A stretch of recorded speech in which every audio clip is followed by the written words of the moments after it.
Into SportzBlitz Live, presented by JR Sports Bar and Grill and Sunshine Heating and Air. Glad that you all have joined us wherever it is that you might be watching or listening to us. And Luke, good to see you, man. Just coming off a extended holiday weekend, Memorial Day. So again, thanks to all those that have served and paid the ultimate sacrifice to allow us to be able to have the freedoms that we have and to be able to enjoy a really, really nice weekend. So always remember why we're able to do that. So, but it's good to see you. A lot to discuss. There's a lot going on, oddly, during this time of year right now. You kind of got a culmination of, pro sports and college sports still going on. You got baseball and softball coming to the end. You got the baseball regionals that were named this past yesterday. Actually, the seeds were named the day before, but we now know who is playing in what regional.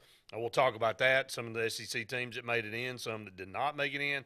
You got the spring meetings going on right now in Destin, so that'll be interesting. Some things have already come out of that that we'll talk about. The NBA Finals is set now. You got the Celtics and the Golden State Warriors, so I'm kind of looking forward to that. I know a lot of our viewing audience don't really care about the NBA. Maybe you and I the most out of our group. So see if Jason Tatum can win the championship. I didn't know that Al Horford had set the record for most NBA playoff games without ever being in a finals.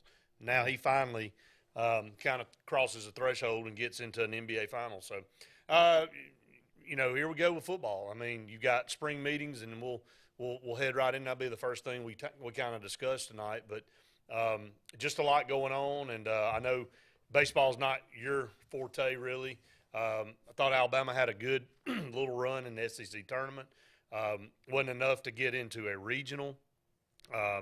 Some of the other teams that you look at across the country and some of the top seeds, Auburn really was pushing for like a top 8 seed and ended up being a 14 seed. So they lost some ground over the last couple of weeks, but they caught a Kentucky team as, my God, thought they were going to win the whole thing there for a while. And so they caught Kentucky at the wrong time. But anyway, a lot going on. Nick Saban said today that he never should have signed or singled out Texas A&M when he accused Aggies of using name, image, and likeness deals to buy top-ranked recruits. But Saban was quick to add that I didn't really say that anybody did anything wrong. At one point, a reporter interjected, pointing out Saban he had said A&M had bought every player. He said, I didn't say anybody did anything wrong.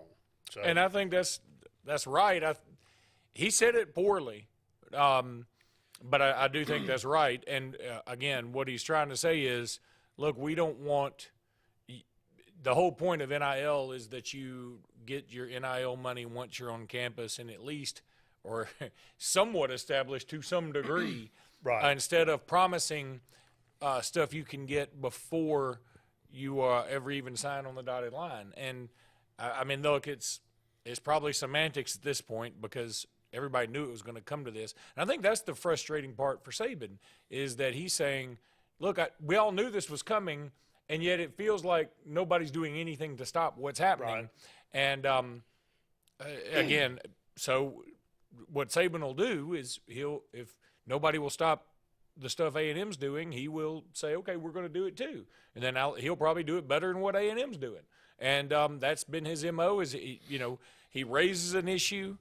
If nobody does anything to change it, then he adapts and does well with it. So I assume he'll do the same thing with this. But, again, my issue with it is I don't see how in the world you're going to stop it. I don't know what you do to stop it. Well, there's nothing you can do now. It's kind of we've said this till we're blue in the face. It's something that everybody's got to deal with. Patrick's already got a couple questions. One for you first. He said, "Who's Alabama playing in the regional?" Patrick, if you're trying to have an insult, that's the wrong sport, buddy. Hey, but I did like the Mississippi State. There's a Dudley Noble Field Twitter, and it said this week coming up in the Starkville Regional, it's Mississippi State's a 1 seed, NC State's 2. I can't remember who they said 3 was, and then Starkville High School was the 4 seed. I'll say this, that, I don't understand again, and I don't pretend to know that much about college baseball. I follow it just moderately, if that. But how does Ole Miss get in if Alabama doesn't? When Alabama swept them at their place, lasted longer than they did in the SEC tournament. And Ole Miss was #1 in the country starting the year, and then just totally. Now I think Ole Miss may have finished a game above Alabama. Now they're not going to last long. Wherever they were sent, doesn't matter. I know it's the principle. I get it. But I'm saying, but I'm not mad about it because see, I am willing to admit, okay, Alabama gets the benefit of the doubt because of history in football. In baseball, they're not going to get the benefit of the doubt. In basketball, they're not going to get the benefit of the doubt versus Kentucky. It's not going to happen. Yep. And they'll get the benefit of the doubt. I thought Alabama got a great seed in softball, even though they were put out early, only because they've been so good for so long. And so part of me says, okay, if you've earned it over the years, I kind of get it. But if you want to just go by this season alone, I don't think anybody can say definitively that Ole Miss should have been in, Alabama not. And what apparently happened was Alabama wasn't even one of the first 4 out. I know. And I saw that. That makes me even – if Alabama was the first one out, I'd say, okay, all right, you're splitting hairs with Alabama and Ole Miss. They probably neither one of them's going to do much, so I kind of get it. But Ole Miss got in by that much, and Alabama misses by that much. Somebody explain the reasoning. If somebody can, isn't this what we go through when you have committees and you have all this stuff going on? To me, this is what you get when you have 64 teams. I mean, we are really arguing about who is probably the 61st or 66th best team in the country. True. And that's stupid. Well, baseball and basketball, it's kind of set up that way, and unfortunately, they're trying to make football that way too. And that's really where it's going. Again, I can live. I know it's going to happen with 12 teams. I don't want 12 teams. I'll say that for the 100th time. Right. But I know it's going to end up at 12 or at least with 8.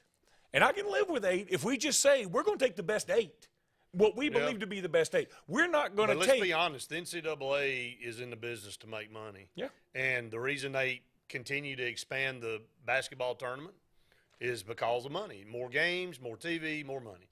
Baseball, the reason they don't just put the top 12 teams up there to play or the top 16 and start with the super regional is because when you put 4 teams at 16 regional sites all over the country, that's that many more games, that's that much more attendance, that's that much more merchandise that's purchased. It's more money. Money drives all of this. Money is driving the shape of what we're seeing in college athletics with players right now. I mean, it's the center point of everything we talk about. And see, there'll be some people that say, but Luke, Fresno State was a 4 seed and they won it all several years ago.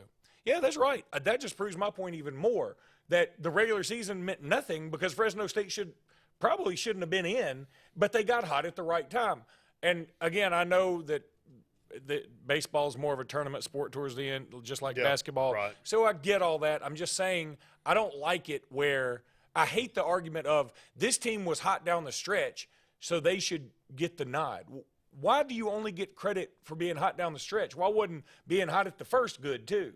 I mean, we're supposed to. And we've seen that happen with teams in football that lose out at the end when they had a strong season and maybe didn't play as well at the end, and they got bumped because it's about what you've done for me lately, and everybody gets caught up in that, even committee members and all. Patrick's second question: any updates on the Benjamin Russell head coaching search? Patrick, not really anything that I know. I know that they had narrowed down the field of whoever it was that they wanted to interview. I'm not really privy to that. That's been between the committee and the administration at Benjamin Russell.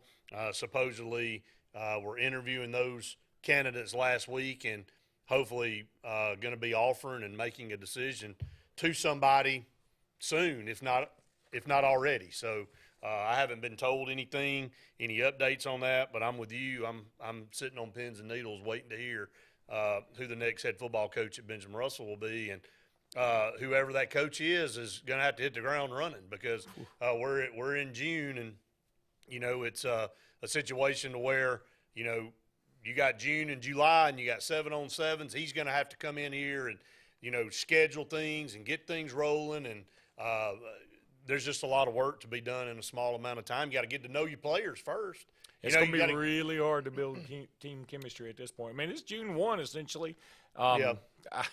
But I hey, don't it's envy the these guys. But it's just the situation that was left, and, Yep. and unfortunately, whoever the coach is going to be was just given this hand by the previous coaching staff. So, but again, Benjamin Russell got some really good talent, got some really good players coming back this year. And a lot of those guys already have a good team chemistry. It's one thing that I saw with this team last year, and they got better at the end of the year. And a lot of those juniors that will be seniors now and these sophomores that will now be juniors will be looked upon to be even bigger leaders. They'll have to do a little bit of extra stuff to kind of help the coach and the coaching staff kind of get acclimated. And but again, it's a new page for them to turn in their book.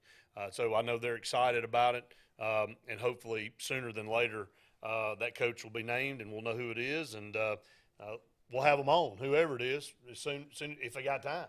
If he's not scheduling 7-on-7s and all that kind of stuff. So learning the roster. yeah, getting to know your players, no doubt about it.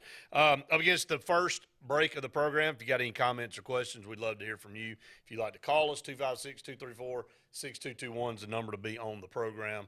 Going to take a break, come back, continue these discussions. Stay tuned. More Sports Blitz Live right after this. Farmers and Merchants Bank of Dadeville is building a foundation of strength and trust in the entire Lake Martin community. With our modern branch in Dadeville and caring, attentive staff, we've established Farmers and Merchants Bank as a reliable friend to your banking needs. Whether it's just a savings or checking account or any commercial, auto, or real estate loan, Farmers has local decision-making to build a relationship with you and your needs. Farmers and Merchants Community Bank. Strength, service, community.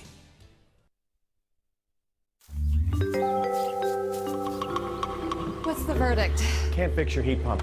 Need a new one. Uh-oh. What are you thinking? I'm thinking Daikin. Call on Kevin Kill and Sunshine Heating and Air at 256-825-4849, Central Alabama's premier Daikin dealer.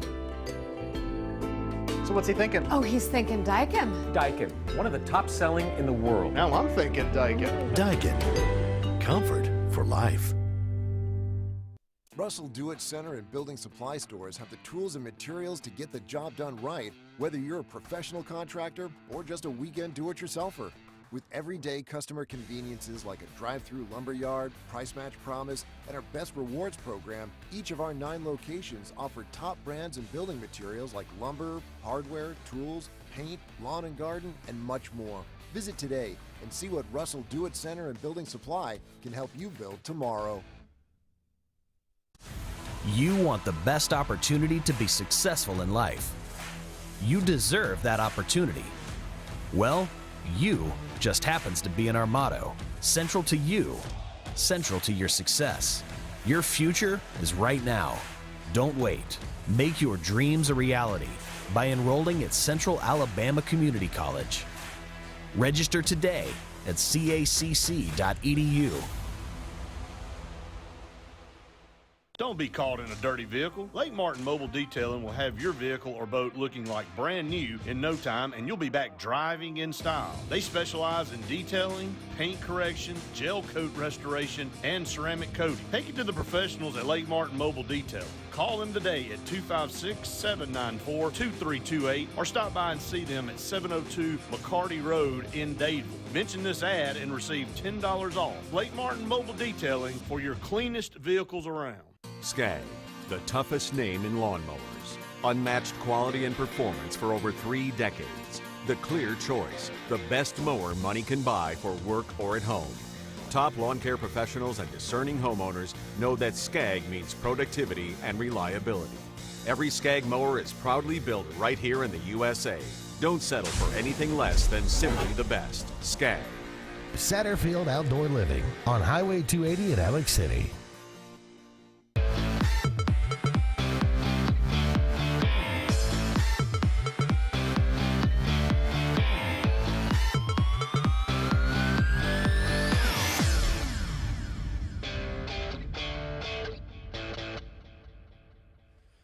Welcome back, everyone, to Sports Blitz Live, presented by JR Sports Bar and Grill and Sunshine Heating and Air. You can see on the screen if you're watching on TV or Facebook Live, the Sunshine Heating and Air logo at the bottom, 256-825-4849. And, buddy, you better have good air conditioner now if you live in Alabama. Well, it went from, hey, this isn't so bad, to please, sweet Jesus, let a meteor hit us because I'm so hot. I don't know what I think the surface of a meteor may be cooler. It was cooler at the beach than it is here. Yeah. I mean, breeze by a down long there. shot. We had Got a little breeze and Yeah. had a little summer storm a time or two. Yeah. If you have a summer storm here, all that does is create humidity and just It just makes it worse. I mean, it's brutal. While the storm's over you, it's cool, and then when it goes away, it's microwave. Yeah. It just blows up. I think we got to go to. I feel like a frozen broccoli. You know, I'm just steaming right now. Here we go. Let's go. Caller, you're on the air. Go ahead. Yes, this is Morris in Anniston. Hey, Morris. Who am I talking to, Brett or Luke? Both of us. Oh, okay. Well, I got to tell you, you two have the best team on that network. Now, I like all the guys, but y'all two really have a good conversation between you. But I got to tell you a quick story. I've been missing it for several reasons. I don't know whether it was my channel, but sometimes I would start watching y'all, and y'all would just go off, and they would put on like a sporting, maybe a high school baseball or something like that. But anyway, Saturday morning I got up early and was looking forward to seeing y'all, and y'all came on, and man, that Saturday program y'all had, and I realize it wasn't Saturday now, but that was one of the best conversations y'all had, and I kept trying to call in to ask Luke, and finally it hit me that this is recorded. It was a delay. We probably should have put that on the screen if this was a previously recorded episode, but we were off this past weekend for Memorial Day, so we're sorry about that. Morris. Which conversation was it? It was a conversation y'all had. Y'all started out talking about all that shooting that was so terrible out there with them kids. Okay, yes. And then y'all went on to sports, but all that was very touching to me. But I mean, y'all just have a good repertoire between you two, and I just wanted to point that out. Thank you. I can't wait till football season comes. I hope y'all don't run me off the air, but I want to get on because then I'll be on talking about something I really know something about. But and one of the things I was going to ask Luke, and he did touch on it, was a quarterback situation, because I realize that I am an Alabama fan, but I'm not an ugly Alabama fan, if you know what I mean. But Luke, I was going to ask him, because I know he's really good on the recruiting, about the quarterback situation that they've been trying to get. And I don't really keep up on recruiting that much, but and also I was going to ask him about the women's gymnastic. I noticed where they got a new coach, and I didn't know whether the other coach retired, fired, or quit, or what. And I always said that, and I'm going through some treatment, so my brain will kind of come and go a little bit. But and I know her name well. I just Dana can't bring Duckworth? it up. But y'all know who I'm talking about, the gymnastic coach that was so long there. And when she retired, I said it'd be, to me, she was the Bear Bryant of gymnastics. But Sarah anyway, Patterson. Yeah. I don't Sarah want Patterson. to hold y'all up, but if Luke wants to comment on that, I didn't know whether the coach, like I say, just decided to retire, Dana Duckworth, or whether, you know, and if he would comment a little bit on that. And then if he'll go back over a little bit on the quarterback, he knows what I'm talking about, the Manning kid, and this kid was sort of up, you know, for a quarterback spot. But anyway, I really enjoy you guys, and I'm going to get off the phone and cut my TV back up, and I want y'all to have a great week. Thank you, Hey, Morris. buddy, appreciate you, that. brother. Always a good call. Yeah. Always like a good that call. Dude. A couple of things. First of all, Dana Duckworth. I know she did quit. I don't know that she's necessarily retired forever. I don't know the answer to that. I was a little taken aback by it. She obviously did fine, but when you compare her career to Sarah Patterson's, she did probably less than fine. Yeah. But that's unfair. Just like judging Alabama's next coach against Nick Saban is going to be unfair. But it just is the way of the world, and she was probably pretty well compensated for what she did. And she, Alabama was not like falling off. I mean, they were fine. They were making the NCAAs all the time. They were in the mix for national championships all the time. They just didn't bring home the championships like Sarah Patterson did. I don't think there's anything wrong with that. Now, going back to and you hired an assistant from Auburn. Hired the assistant from Auburn. She was a gymnast at the University of Alabama. Mm-hmm. So, but she'd been with Auburn the last 4 years and good assistant, and now she's back at Alabama. And Auburn's got a good program now, and Right. they have a obviously got a once in a generation player or gymnast on their squad, and so she knows a little bit about all that. I think that'll be great in recruiting. I can't tell you anything about gymnastics recruiting, so I'm not going to do ones to be. But ask about that. Going back to quarterback at Alabama, obviously this year, you got Bryce Young, who is, he's awesome. I mean, I think he's fantastic. He just signed another deal, NIL deal about signing art. some, Yep. with New signing Life some more art. New Life art, signing some artwork, and there's no telling how much he's going to do with that and what those are going to be worth.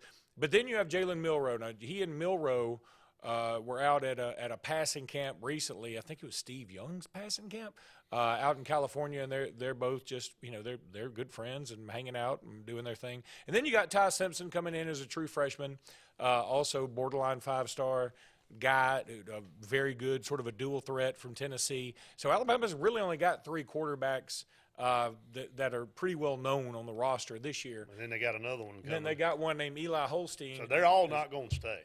Well, I've been told Holstein and Holstein. It is spelled Holstein, so that's what I'll stick with. But Bryce Young will be gone after this year. There's no doubt in my mind. So then you have Milroe, you'll have Ty Simpson, and Eli Holstein coming in. And I think Milroe, if he's good enough, I think he could be a one-and-done guy. So I don't necessarily think it's a foregone conclusion That people are going to leave, because I think Holstein would be fine coming in and doing like Ty Simpson's about doing to sit a year. Now, Simpson may say, I'm going to take off if he loses out to Milroe, whatever. I don't know. I don't want to accuse him of not wanting to face competition or whatever, because I haven't seen anything that makes me think that. But I do know Alabama is going after a second quarterback in this class. I doubt very, very seriously it'll be Arch Manning. I think it came down to Manning and Holstein, and whichever one committed first. I think on Alabama's board, those two guys were about the same level. There are a lot of positives for both, and very few negatives for both. And a lot of reasons to like Holstein, a lot of reasons to like Manning. But I think Alabama will go after one more quarterback. This other quarterback they go after probably won't be as ballyhooed, but they will need him for depth, because let's say Jalen Milroe wins the job next year, and let's just, again, be hypothetical, that Ty Simpson looks at it like, hey, I've already sat 1 year, I'm about to sit another year, I don't need to sit at all, I'm good enough to play somewhere, even in the SEC, and let's say he hits the bricks. Okay, now you've got Jalen Milroe, who's never started a game at the University of Alabama, and Eli Holstein, who is a true freshman. I mean, you got to have some more depth. The one thing that keeping quarterbacks happy is going to be very, very difficult in this transfer portal era, because I mean, look, I wouldn't be shocked if somebody left Auburn this year. If, let's say, TJ Finley is the starter, would it shock you if some quarterback said, I'm not sitting behind a dude I think I'm better I think than? it could happen every year. And I'm not picking on Auburn or Alabama. I think it's going to happen everywhere. I think it's going to happen more regularly at every college, no matter if you're number 1 in the country or you're number 100 in the country. And here's the other thing about being a quarterback. See, you don't typically have a quarterback that can just move around. I mean, if you have a cornerback that's like, hey, I'm third on the depth chart, coach, I'm thinking about leaving. They go, wait a minute. Yeah. What if you're our backup safety, though, our second team safety? He's like, oh, I can get on the field more. Or what if you are our gunner on the punt team? Yeah, if you're a quarterback, you're just a quarterback. If you're the quarterback, that's it. And there's only one. There's one starter. That's it. I think the transfer portal is going to be packed full of QBs. The puzzle's going to be more complex for all these coaches trying to make everybody happy and trying to, and you can say that that's not the coach's job to make everybody happy. It's not. But you better learn how to try to navigate those waters now, as opposed to just 5 years ago, all the way on back into the 40s and the 50s. Coaches like, you don't like it here, whatever. This is how I'm going to do it, and this is how we're going to do it. Now you got to massage all these feelings, and you got to worry about recruiting your same kids over for the next year. That's another challenge. And Brett, here's the thing that makes it more difficult. First of all, I want to say that everybody's been complaining about these skyrocketing coaches' salaries. They're about to earn them, if you ask me. Yeah, it's they're about to earn them. Yeah. I mean, because if anybody out there who's a parent knows, I got 4 kids, and it's tough. You got one kid want to do something, another kid want to do something, another kid want to do something, and you choose what the third kid wants, and the other 2 are like, well, God, you're like, hey, you can't win every battle. Right. But they can't just transfer to another family. Right. A quarterback can transfer out. And the other thing you got to manage now is all we do, Brett, is see on social media and on the news. I know my 5-year-old watches this other YouTube thing of this family, and there's like some 5-year-olds on that. They're making millions of dollars just by having a YouTube channel. It's very difficult to read because there's no longer, hey, wait your time and move up the ladder slowly. It's, I want mine now, and if you ain't going to give it to me now, somebody else will. Right. And maybe somebody won't, and they fail badly, but then that's bad for everybody too. You don't want to you don't want it where it's either you're the most successful person there is or you're an absolute failure. There's levels in here. There are levels. And it's very difficult to teach young people that right now because they look around and see, everybody thinks they're Justin Bieber. Everybody's comparing themselves to somebody else. And, that can be toxic for people's mental. We're already dealing with a country that's got a lot of mental sickness problems and the result. And look, we're in an image-driven society more than ever. You look at social media, what it's created, on purpose or not, it is what it is. And people look at this family and, they've got everything and, this is the perfect life. And when we all know that's, what you see on social media is not anywhere near the truth most of the time. So, but we have put a lot of extra pressure on younger people to try to get successful and try to reach a height in a career at a very young age. Yeah, I mean, you look around and the whole thing about kids, if you're not doing this in school, it's almost like you feel like a failure. That's where I'm going with it. And if you don't get into this school, right, you feel like a failure. And I just don't feel like it should be that way. I mean, again, how many stories throughout time of inventors and things that we've read on the reason they were successful is because they failed hundreds of times to be able to get to that point. And now we're saying, you fail one time, you're out. Let's see if we can get a call before we go to our next break. Caller, you're on the air. Go ahead. Hey, how y'all doing tonight? Doing great, bud. If T.J. Taylor is the starting quarterback at Auburn, I don't blame him for transferring.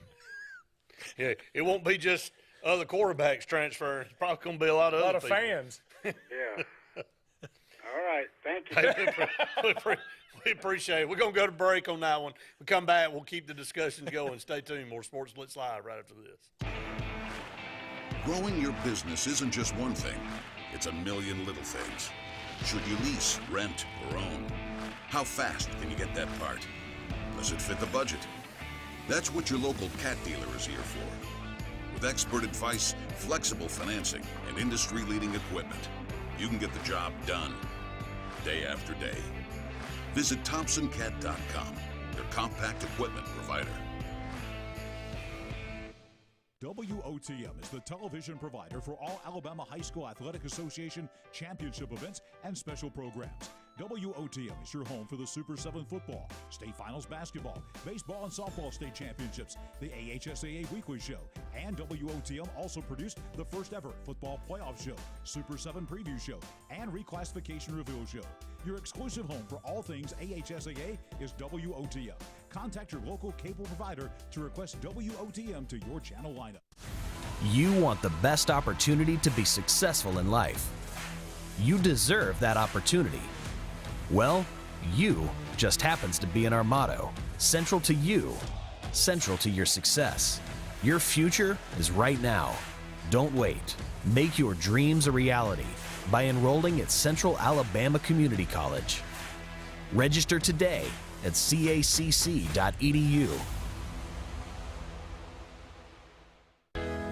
Alex City Internal Medicine and Nephrology and Weight Loss Center provides optimum care for the whole person.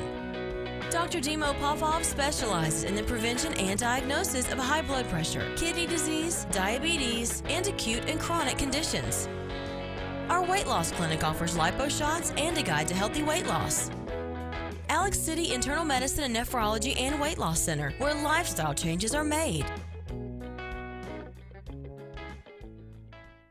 When when the Lake Martin area wants country, it turns to Kalijah Country. 97.5. Lake Martin's best country. Goes like 1 margarita, 2 margarita, 3 margarita shot. If the house just keeps on winning, I got a wild card up my sleeve. I wish grandpa's never died. Lake Martin's best country is on Kalijah Country. 97.5. For more than 40 years, Ingram Equipment Company has helped companies, towns, and cities with their dirtiest, most challenging jobs by providing the very best equipment and by helping them keep in tip-top working condition. IEC represents leading manufacturers such as Heil garbage truck bodies, Timco sweepers, Step pothole patchers, and many more. We proudly support all athletes and teams that compete across the state and wish them good luck this year. Ingram Equipment Company, ingramequipment.net.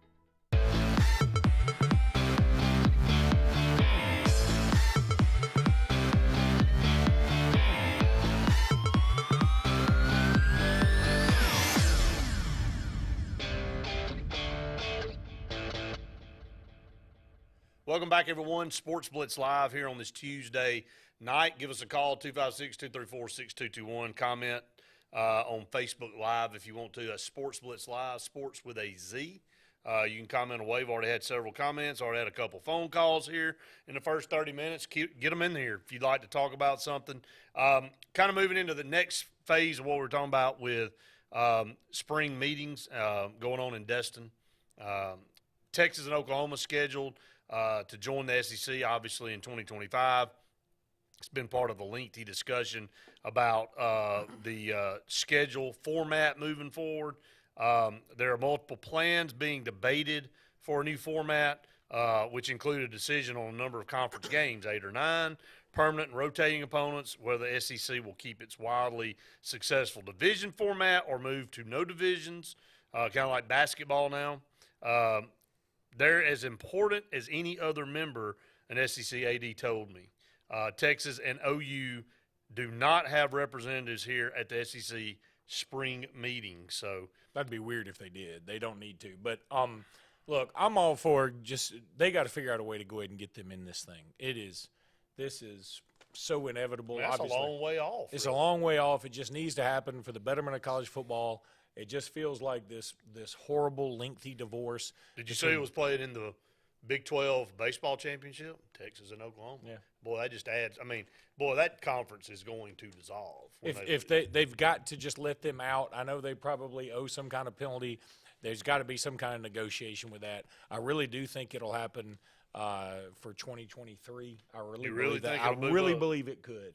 And I would love to see that happen. Now, it might be 24, but I definitely think it would be before 25 when it's supposed to happen.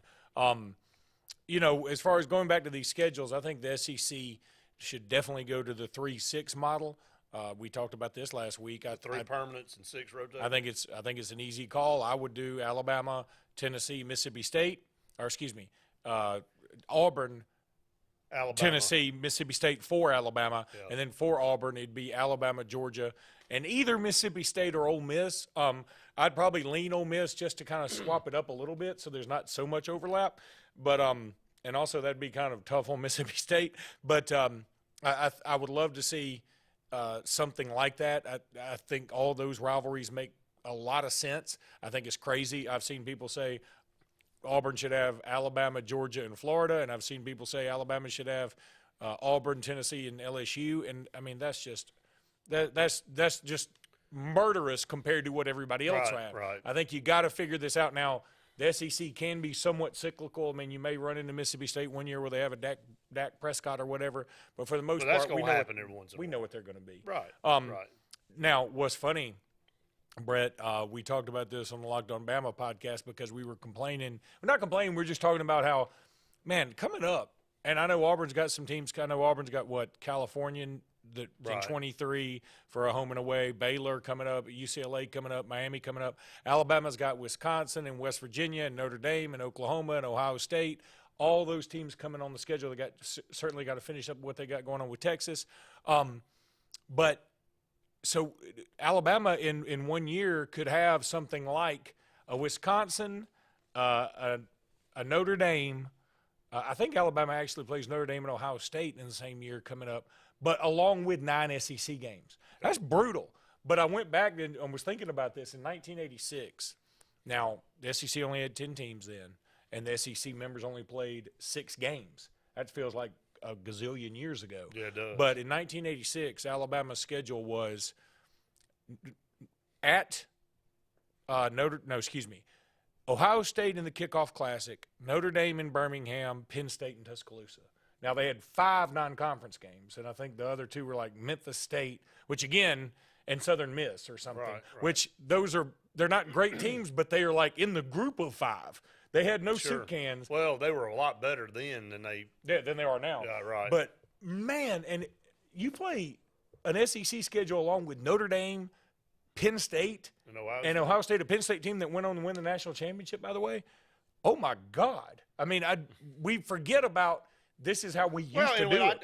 I talked about it on Auburn Blitz Friday. We were talking about schedules, and it's like when we were growing up, Auburn Amen Corner was Florida, Georgia, Alabama every year. And, we started talking about, we played Georgia and Alabama, back to back. So what we did now is move Georgia up earlier in the year and put LSU. But it in wasn't front. even back to back. There was always a buffer game. But it was literally Florida, Georgia, Alabama, back to back to back. And we were like, it's just who we are. We're Auburn, and we know it, and we're going to play that schedule. And we're excited about it every year. We've kind of now I know they didn't play as many games. They played 11 games. And they didn't have postseason other than a bowl. They didn't have playoffs and all that kind of stuff. So I get it. They didn't have a conference championship game. It's different. But they did play in some aspects a lot tougher schedule in an 11-game schedule rather than 12 or 13 games of what you get now. Yeah, I totally agree. Now you get, 2 to 4 soup cans, and the have-nots and the – now, Vandy's always going to be Vandy.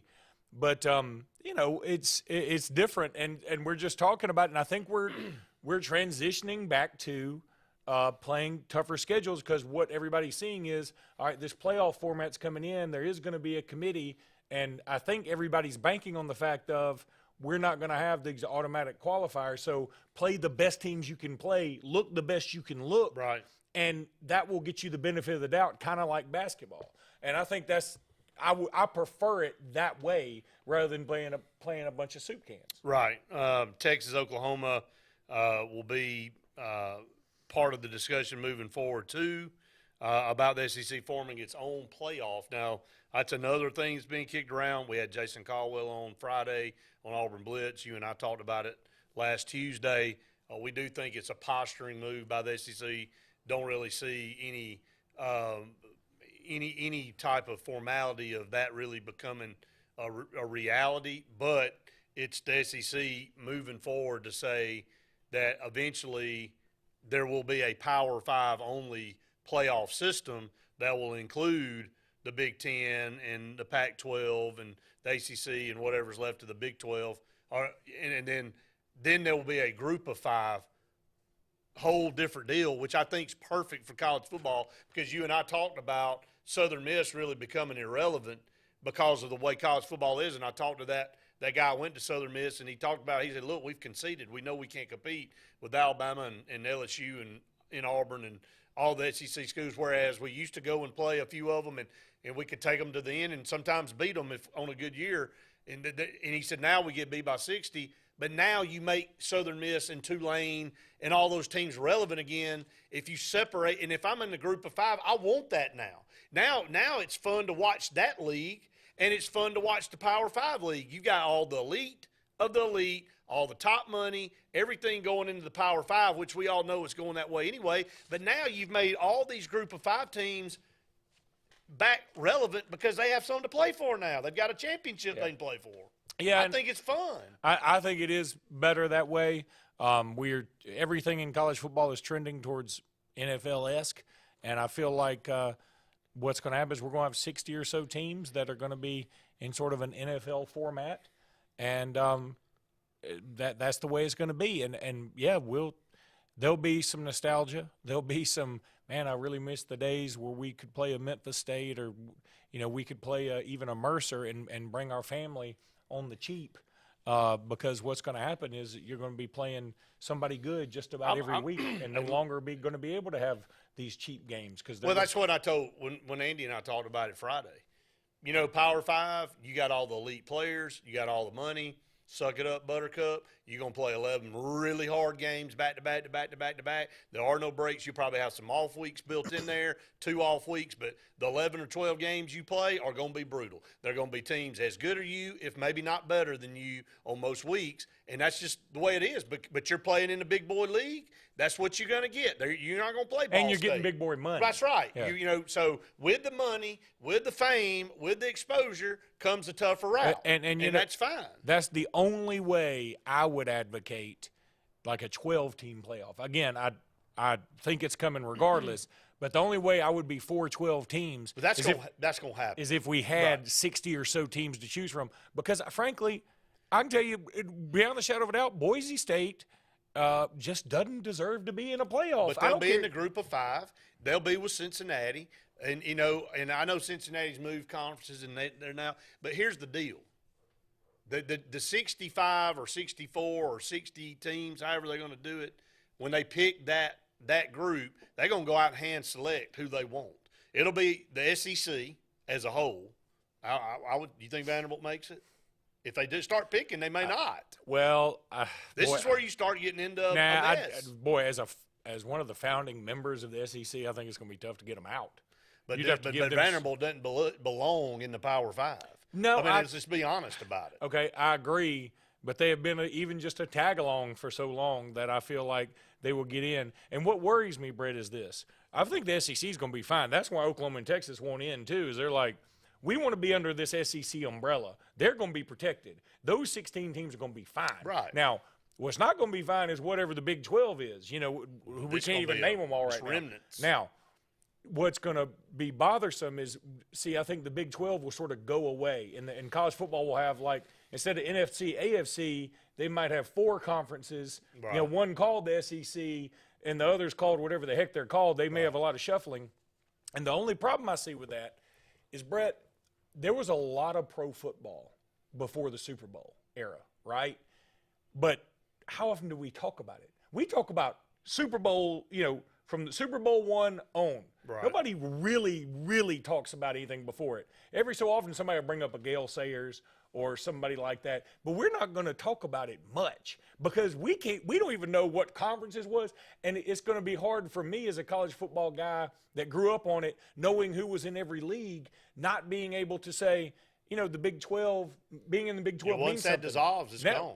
The Southwest Conference, you know, I still am a little nostalgic for that. Well, what about the Big 8? What about the Big 8? Big 8.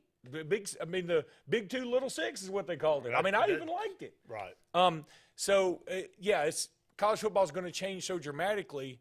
And again, as a traditionalist, you're going to look at the records and you're going to say, well, how do you even keep up all these records now? Because there is no more Big 12. There is no more. It's just going to be weird. You know, and so whenever you see a football record and you see somebody from, you know, 1946 did this, you're like, they played back then? Who the hell was that? I mean, and, you know, you got stadiums that got banners with 12, 15 SEC championships flying. Everybody's like, okay, well, that was good for y'all. That was good back then. Now it all starts now.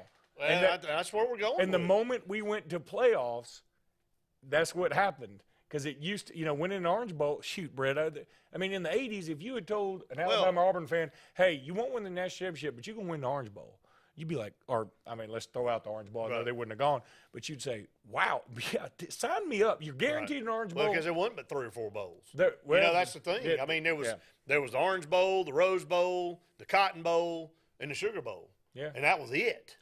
There were some other bowls, but Tangerine and stuff like that. I mean, but for the most part, there was 4 real big bowls.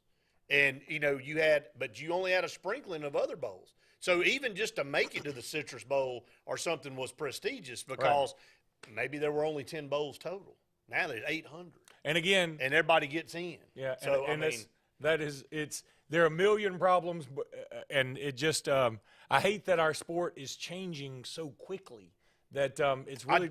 I'm not saying we've sat here and solved some type. No, we hadn't. We're just bitching. But here's the thing. I really think if they would go ahead and fast forward past all this and say, let's cut through all this, figure out how to get these teams in a Power 5 and let these group of 5 teams be relevant again, because the format right now is killing Southern Miss. It's killing Tulane. It's killing Bowling Green. It's like Andy said, he brought up Western Kentucky. He's got a nephew that just graduated from there. And he said, you go on campus, you know, they got a lot of students, they got a cool stadium, but he goes, nobody shows up on Saturday because they're not playing for anything. He said, now, if they're in a group of 5, now all of a sudden they're relevant. They've got something that they literally could build a program up and play for. Now you start filling the stands up.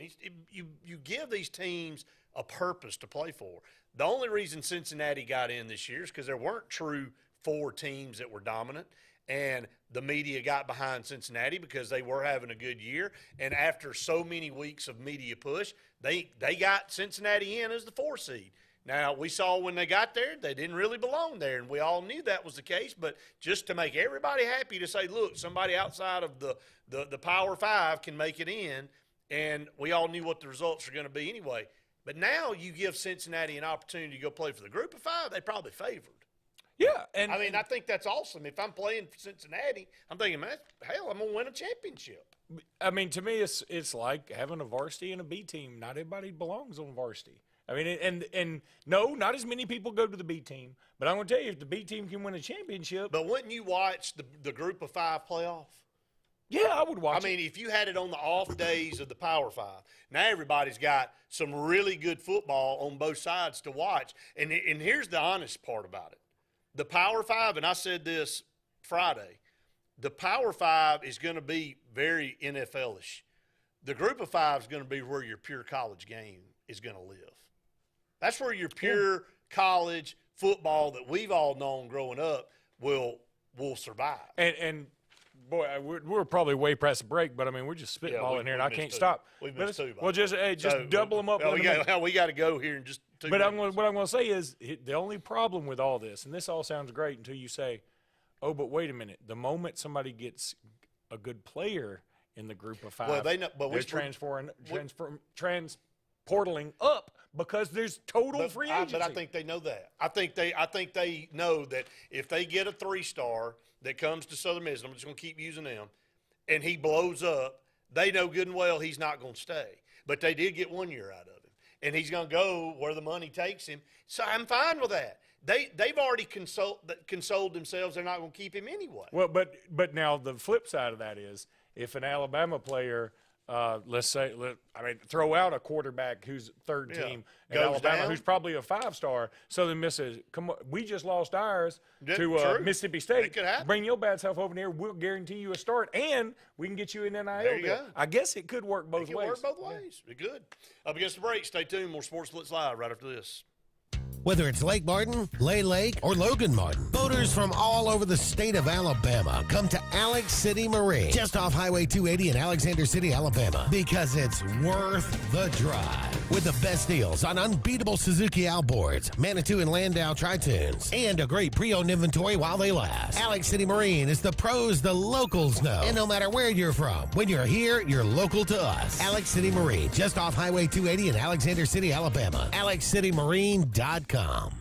WOTM is the television provider for all Alabama High School Athletic Association championship events and special programs. WOTM is your home for the Super 7 football, state finals basketball, baseball and softball state championships, the AHSAA weekly show, and WOTM also produced the first ever football playoff show, Super 7 preview show, and reclassification reveal show. Your exclusive home for all things AHSAA is WOTM. Contact your local cable provider to request WOTM to your channel lineup. You don't have to ask who, what, or why. Who's Diner is the go-to place for breakfast, lunch, and dinner. Conveniently located at the corner of Highway 22 and 280 in Alex City. Who's Diner offers the best meals and the best deals in town. Try our fresh, made-from-scratch pancakes, chicken salad, Philly cheesesteak, or the Who Burger. It doesn't get any better than who? Who's Diner, of course, on the corner of Highway 22 and 280. Who's hungry? Fast Fast, fresh, and friendly. That's the Allen Brew Market mission to our customers on the go. Allen Brew Markets of Talladega County fuel your vehicle and you with the best coffee, drinks, snacks, and food so you can get your day on the fast track. Allen Brew Markets are always convenient with Sylacauga locations on Main Avenue, Highway 280, and Old Birmingham Highway. Allen Brew Markets has everything for the family on the go, and we're always brewing up great specials. Fast, fresh, and friendly. Our guarantee to you. The same professionals you've trusted with your urgent care is now your primary health provider, Main Street Family Care. We provide annual physical exams as well as monitoring health conditions such as high blood pressure, diabetes, asthma, and more. All major insurances accepted, Medicaid, Medicare, and have self-pay options to accommodate everyone. See us in Alex City, just across from Walmart. Your care is our primary concern. Main Street Family Urgent Care. Heal better, feel better fast. Why is Sarah Automotive Group on Highway 280 in Sylacauga the place for the best deals on your new ride? 3 compelling reasons. 1. With 3 full new car dealers on one lot, you get the best in comparison and incentives on Fords, Hondas, and Nissans. Unmatched selection. 2. Sarah pays over market value for your trade to maintain East Central Alabama's best pre-owned vehicle selection and sales. And 3. The Sarah Automotive price won't be beat and delivers lower payments and huge value on your next buy. Shop online or on Highway 280 in Sylacauga.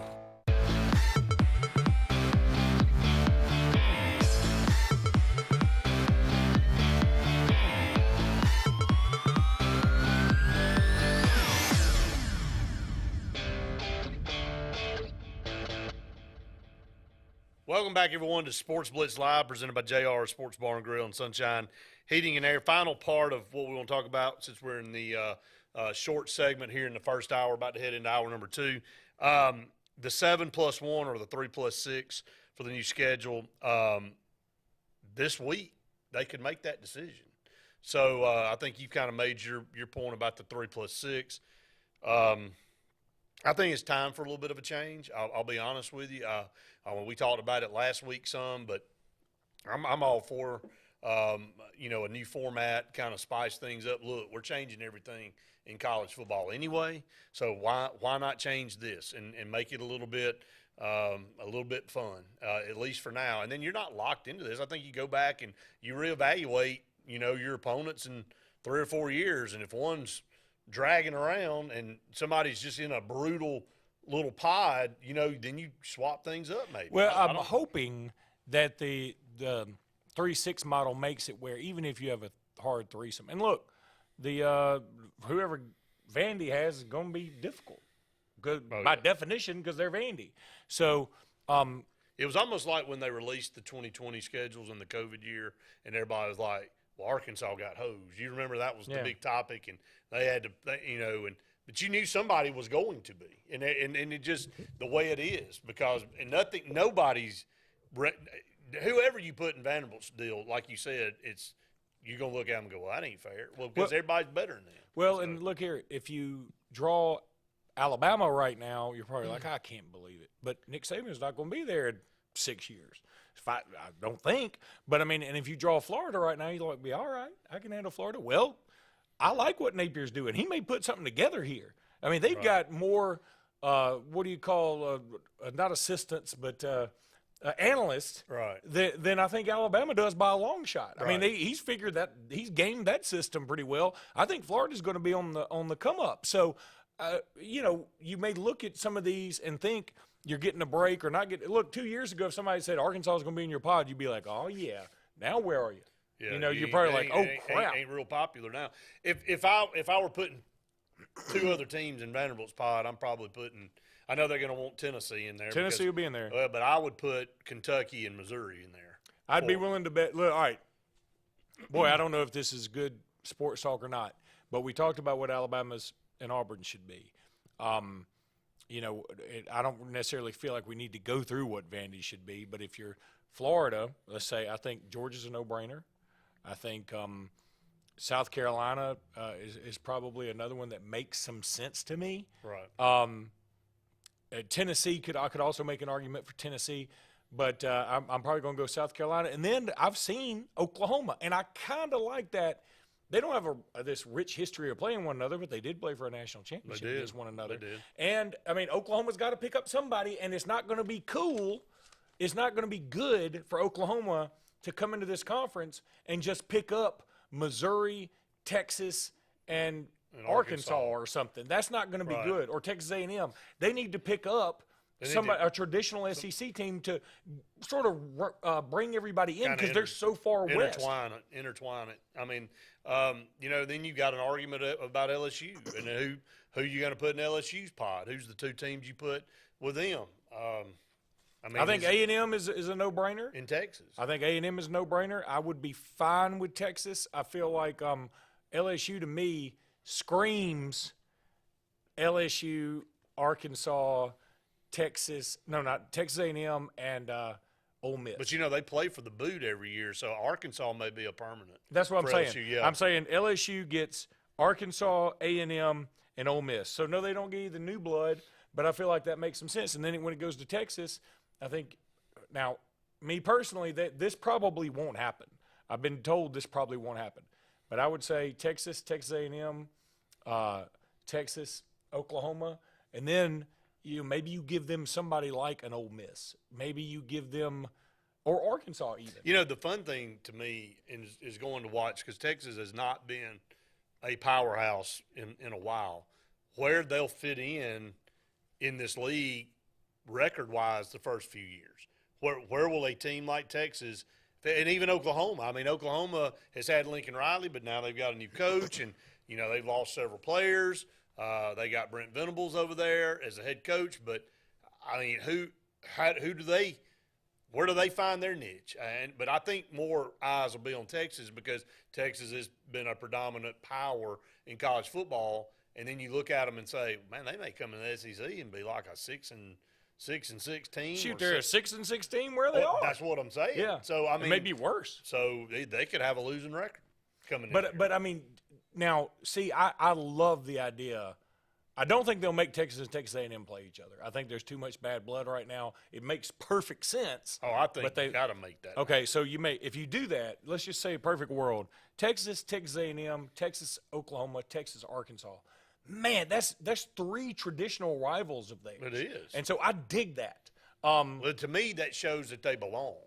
That makes it even more of a case that, okay, everybody went, well, they just went and got Texas, Oklahoma because they were two premier programs in the country. Well, no, actually, you start looking at it, Texas really fits in with this conference a lot. Well, then I say you go Arkansas, obviously Texas then. Obviously, in my scenario, it would be Arkansas, LSU. Now, it comes down to who's next. Arkansas, Missouri, geographically makes a lot of sense. Or do you go Arkansas, South Kakalaki, because they have been the permanent crossover for one another ever since they both came in the league in 92. Right. That makes some sense. But I'd probably lean towards Missouri for that one. The only real geographical mistake matchup would be Oklahoma, Florida. But again, I love it because it makes so much sense in terms of making the East Coast watch the West and making the West watch the East Coast and really kind of sucking them into the SEC. See, I feel like Texas is going to already have a rivalry.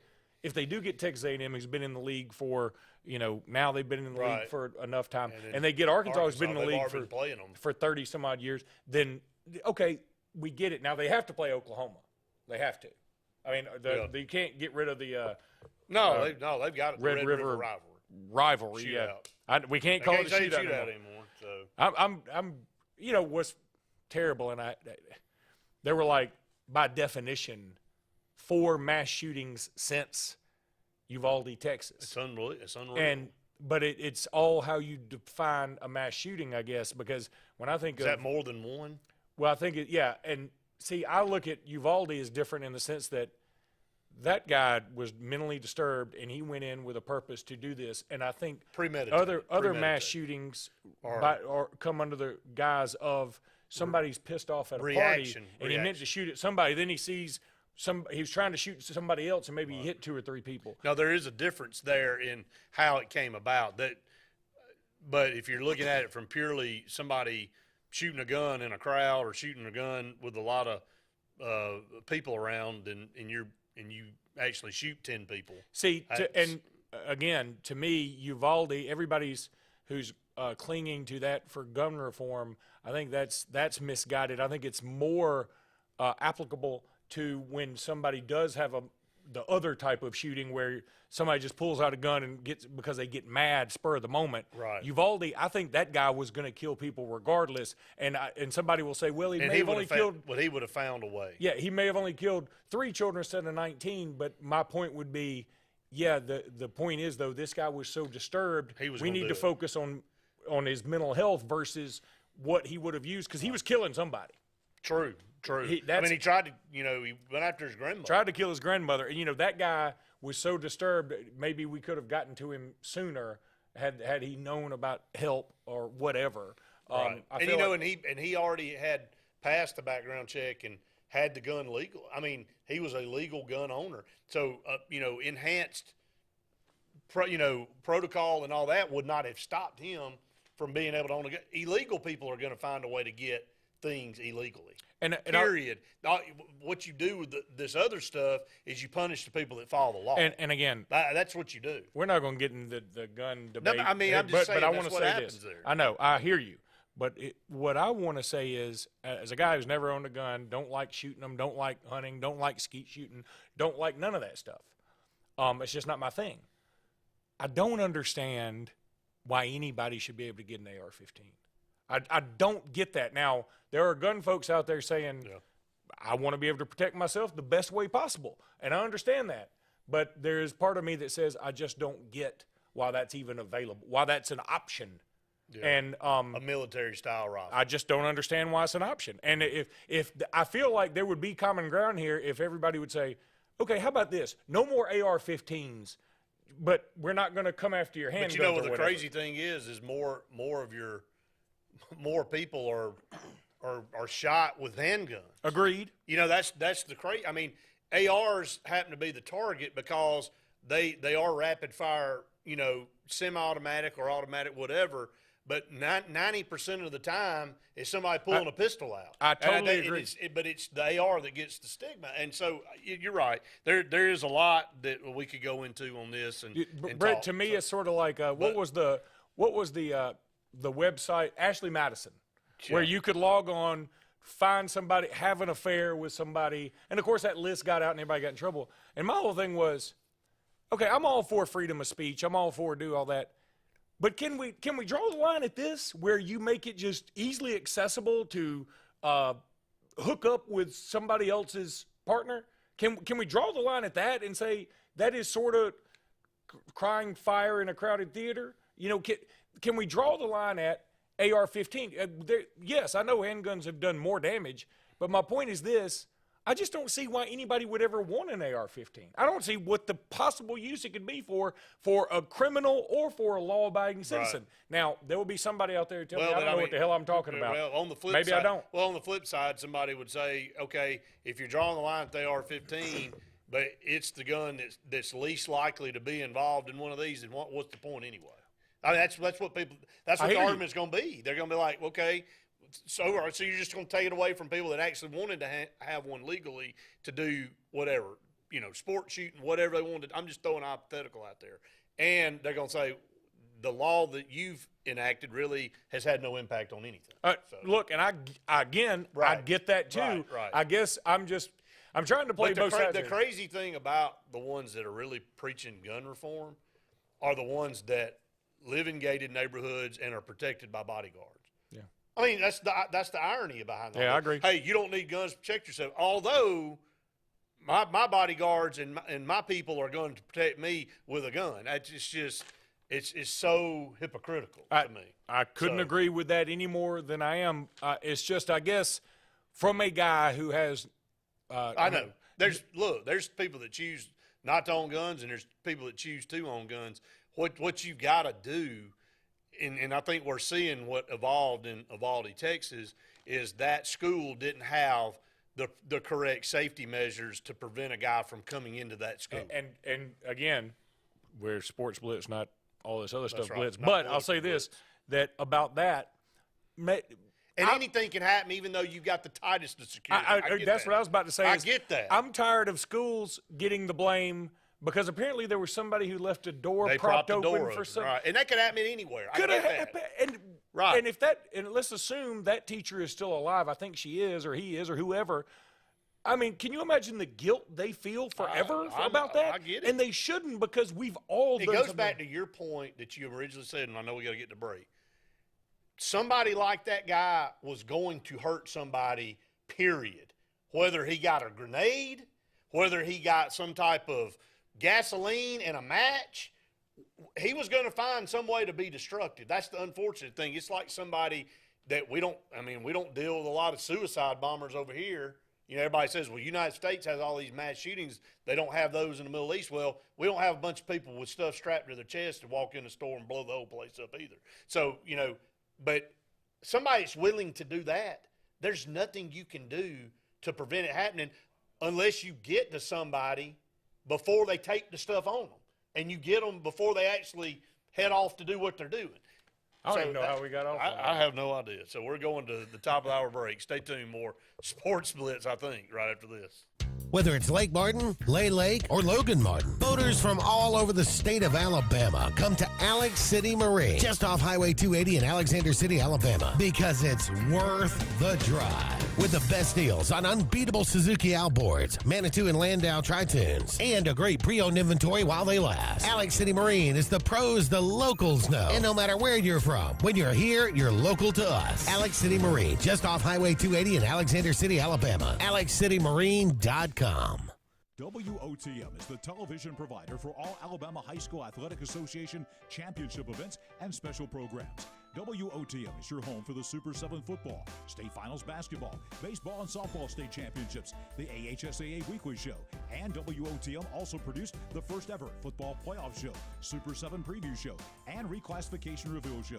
Your exclusive home for all things AHSAA is WOTM. Contact your local cable provider to request WOTM to your channel lineup. You don't have to ask who, what, or why. Who's Diner is the go-to place for breakfast, lunch, and dinner. Conveniently located at the corner of Highway 22 and 280 in Alex City. Who's Diner offers the best meals and the best deals in town.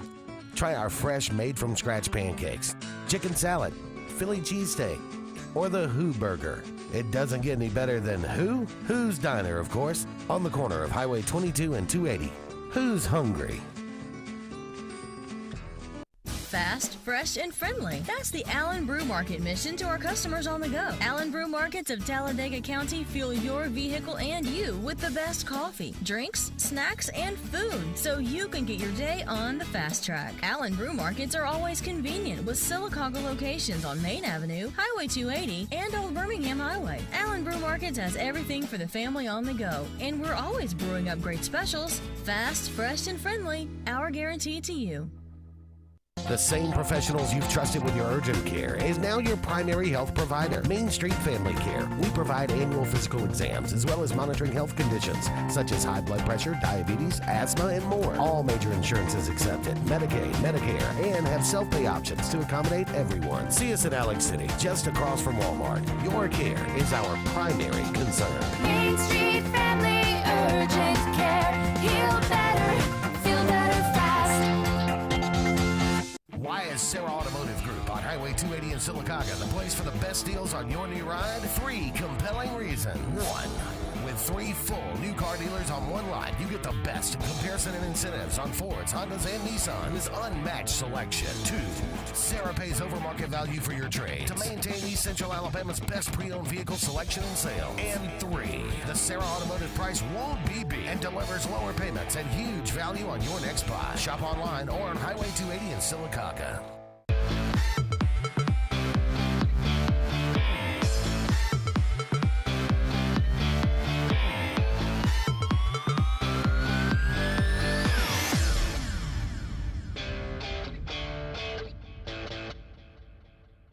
Welcome back, everyone, to Sports Blitz Live, presented by JR Sports Bar and Grill. We'll go to the phone line, Luke. Got a couple calls. Caller, you're on the air. Go ahead. Caller, you're on the air. 3, 2, 1. Caller, you're on the air. Go ahead. Hey, Brett and Luke, how y'all doing? This is Terry. Terry, Hey, Terry. What's up, buddy? Doing good. I just relaxing, taking it easy. Let's get back to some real talk. What a waste of space people like Alan Green and Brian Harsin are. Brett, I was curious to get your and Luke's opinion on Alan Green. What is his contract status, and how soon can we show him the door? Well, first of all, are you not the first guest on the Huddle with Horrors podcast? I think, did they bump Eric Kiesoff or Terry? That's what I heard. Well, you heard mistakenly. All right, so have you listened to the podcast?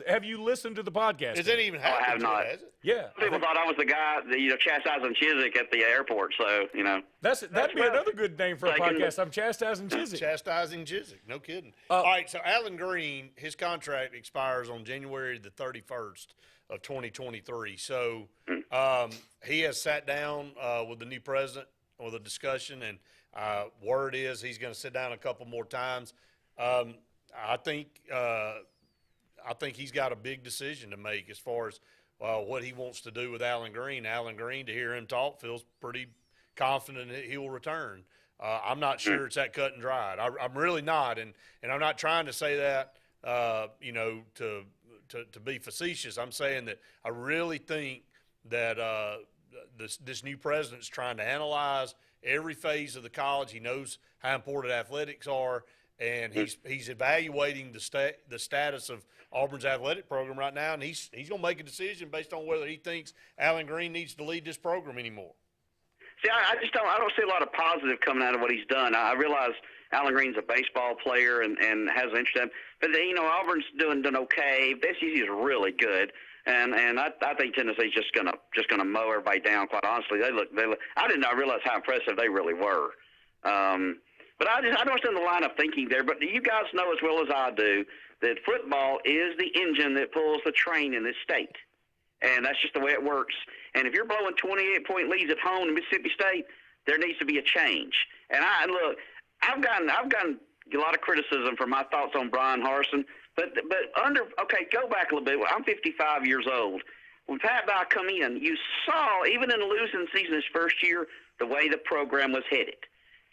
When Terry Bowden come in, you saw the program the way it was going to be headed if he had behaved himself. You saw with Tuberville the way the program was going to be headed. I didn't see that this year, guys. I didn't see anything positive. And people say, well, he beat Ole Miss. Well, okay, so Ole Miss went from 14th to 12th on defense in the league. Whoopee. You blow a 28-point lead at home in Mississippi. That still sticks in my craw how you can be Ole Miss and Arkansas and do that at home, and nobody wants to talk about that. In Alabama, they had Alabama on the ropes, but offense could have got a first down. But people forget when they pinned Alabama deep. Alabama drove basically the length of the field to score. Well, they get the ball on like the 11-yard line or something like that. Do you guys remember? I think it was more like the 5. I think it was like inside the 5. Yeah. Oh, no, it was a 3 because it was a 97-yard drive. It was. It was inside the 5. So they drove the length of the field on that great defense. For all these morons that think you win with great defense, there you go, right there. And I don't want to hear the excuse they were tired. I don't want to hear that. I just don't want to hear that at all. I'm going to say this about that in that particular game. I think Auburn did what a lot of teams do in a situation like that, and I'm not giving it a pass. I'm not trying to make an excuse. Look, I was as pissed off as anybody when Alabama drove the length and scored. To me, do what got you to that point, and continue to bring pressure. By all stretches, you could look at the second down play and say Auburn had a guy that got held in the end zone, but we all know they're not going to throw a flag and end the game on a holding call. Not in that game. It's just not going to happen. But you force them to make plays going down the field. Don't drop back and give 25-yard chunks and allow teams to kind of get their – because we all know that when teams kind of get going in a drive, things all of a sudden start – and then now your defense is on its heels and things kind of snowball. So I think Auburn had a chance when Alabama was backed up to make some plays down there, and they didn't make the plays, and then they kind of let them out of the game. Not only that, Alabama converted a 3rd and 10 on the play that got them a first down. And then a 4th down. And then a 4th and 10 to Jaleel Billingsley. So, I mean, they had all these opportunities. I think you're right. Now, I don't know on the 4th and 10, that was just a great play and a good catch.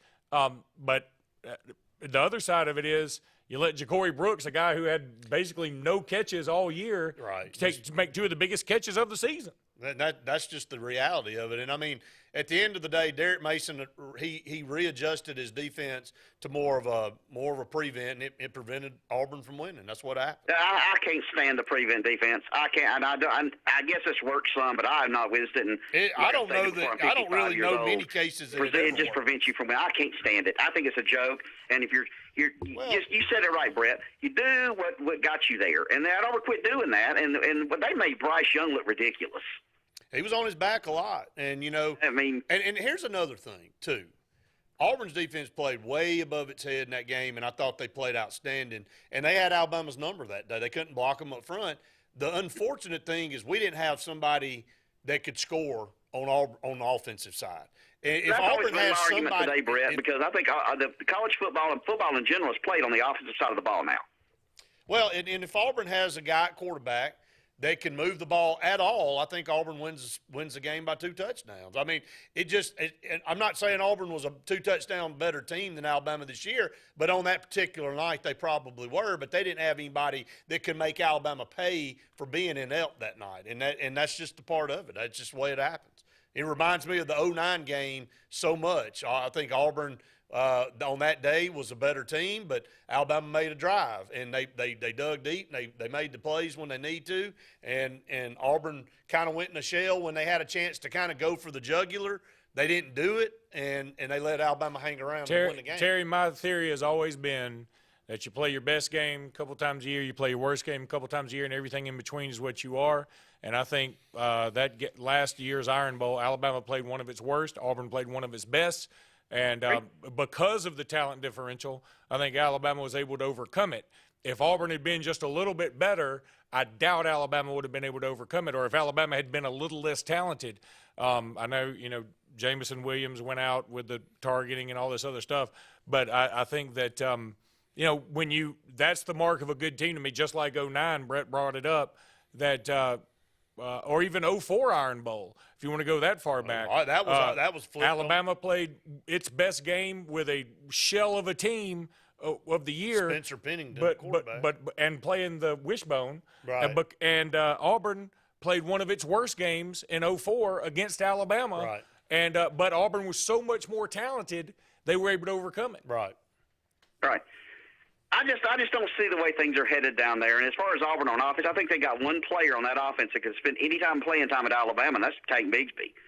But I just don't see the direction the program is going. And, Brett, you've commented several times, I think, on recruiting. That's really sticking in my craw, and I'm tired of hearing this, he's trying. Isn't this something Brian Harsin should have known before he took the job? Well, I think that at the end of the day, he's going to be evaluated on what type of recruits he's able to bring in this program. And the success of Auburn moving forward, just like any program, is going to be based on the type of players that are brought in.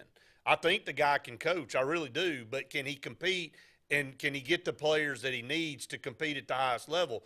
That's yet to be seen. And I'm with you a little bit on what you said, because I've said it on the program before. I think, though, he thought he knew what this job was, but when he got here, he was like, oh. It's kind of like watching videos on Mount Everest and climbing and training and all that. And you go, well, I've put myself through 6 months of training, all this oxygen deprivation and everything like that. But until you get on the side of that mountain, you don't really know what it's about until you get out there. Exactly. Great analogy. I just don't know. I mean, you look when he come from Idaho to Auburn, he had to know he had Nick Saban across the state and Kirby Smart across the state line. No, I can't stand people that use that as an excuse.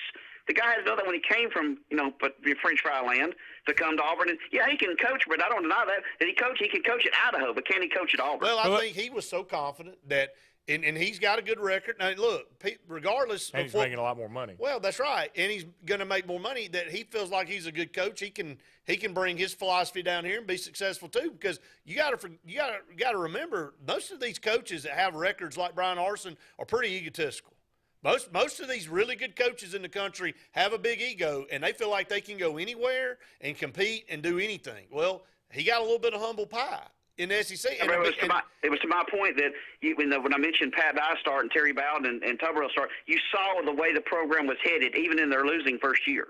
Well, Terry, to that point, a couple of things. First of all, To wrap up, I want you to tell us who you'd like to see Auburn get. I assume you want Harsin. I know you want him fired I'll tomorrow. tell you who he wants. He wants Hugh Freeze. Well, okay, with that's give me a backup then, because I don't know that Hugh Freeze is coming back in the conference. But the other thing that I think you're saying is, and I agree, there's probably no other place in any other sport where cultural fit is more important than the original SEC members. Now, I don't think it's as important at at Missouri or necessarily even at Arkansas, right. but I think the initial 10 members that we all know and love, I think that's why I'm not sure that Brian Kelly's going to work out at LSU. It just doesn't look like a good cultural fit to me. No, I don't. I agree with you, Luke. And why I think Ed Orgeron was able to embrace bring up a national championship despite his own incompetency, because he's so LSU. He's the embodiment of LSU. The mold. He fit the mold. And I think that Lane Kiffin fits the mold. And oddly enough, Les Miles did too. Yeah, I think Lane Kiffin fits the mold of Ole Miss in the sense that he looks kind of like a frat boy who's sort of too cool for school and just going to, I'm just going to sling around the yard. What you going to do about it? And if you're going to do something about it, I'd like to see if Hugh Freeze wasn't the choice, it'd be Jamie Dixon to Coastal Carolina. Well, see, now, are we sure Jamie Dixon would fit in at Auburn? Are we sure about that? I don't know that, but I know Carolina's a lot closer than Idaho. That's true. Yeah. I can buy that. Well, Terry, we got to roll, brother. We behind, but we appreciate the call as always. Have a great night. Thanks, you too, buddy. We got to get to break. Stay tuned. More Sports Blitz Live right after this.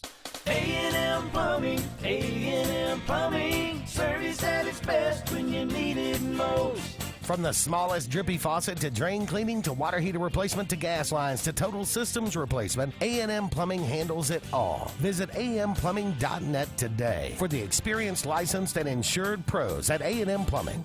A&M Plumbing, A&M Plumbing, service at its best when you need it most. They say we live in an age of big data, where computers and fancy algorithms are supposed to know you best.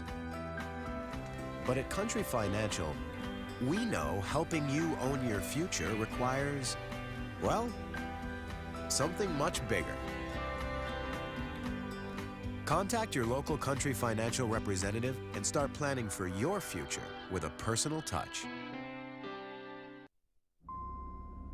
Okay, somebody's not wearing their seatbelt. I don't wear seat belts. Might wrinkle my shirt.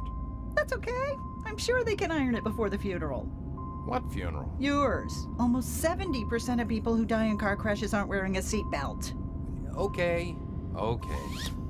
There. You happy? Just happy to be alive. Seatbelts. It's hard to live without them. Drive safe, Alabama. A message from your Alabama Department of Transportation. Life is a sequence of little successes. The story of my Southern Union success began the day I walked on campus, making new friends, mastering a new skill, reaching a personal goal, the encore performance, the first date, the internship, and now, soon, the dream job. That's the story of my Southern Union success. Register for classes and get ready to watch your Southern Union story come to life. It's time to crank for bank. April 1st through July 4th, you'll be fishing Lake Martin for a chance to win big. With a $100 registration, you'll be fishing for $1 million from Big Fish Real Estate Group and Point Broadband, a 2022 Bass Cap Bass Boat from Russell Marine, 2022 Skeeter Bass Boat from Ashley Outdoors, a 2022 Chevy truck from Lake Martin Cabinetry and Allen Embry Premier Chevrolet, or catch a $1,500 tagged fish. Brought to you in part by Dunning Roofing, Lake Martin Tourism, Mortgage Pro, Fishing Chaos, and Lake Broadcasting. Visit Crank, the number 4 bank.com for whether it's Lake Martin, Lay Lake, or Logan Martin. Boaters from all over the state of Alabama come to Alex City Marine, just off Highway 280 in Alexander City, Alabama, because it's worth the drive. With the best deals on unbeatable Suzuki outboards, Manitou and Landau Tritoons, and a great pre-owned inventory while they last. Alex City Marine is the pros the locals know. And no matter where you're from, when you're here, you're local to us. Alex City Marine, just off Highway 280 in Alexander City, Alabama. AlexCityMarine.com. Fast, fresh, and friendly. That's the Allen Brew Market mission to our customers on the go. Allen Brew Markets of Talladega County fuel your vehicle and you with the best coffee, drinks, snacks, and food so you can get your day on the fast track. Allen Brew Markets are always convenient with Sylacauga locations on Main Avenue, Highway 280, and Old Birmingham Highway. Allen Brew Markets has everything for the family on the go, and we're always brewing up great specials. Fast, fresh, and friendly. Our guarantee to you.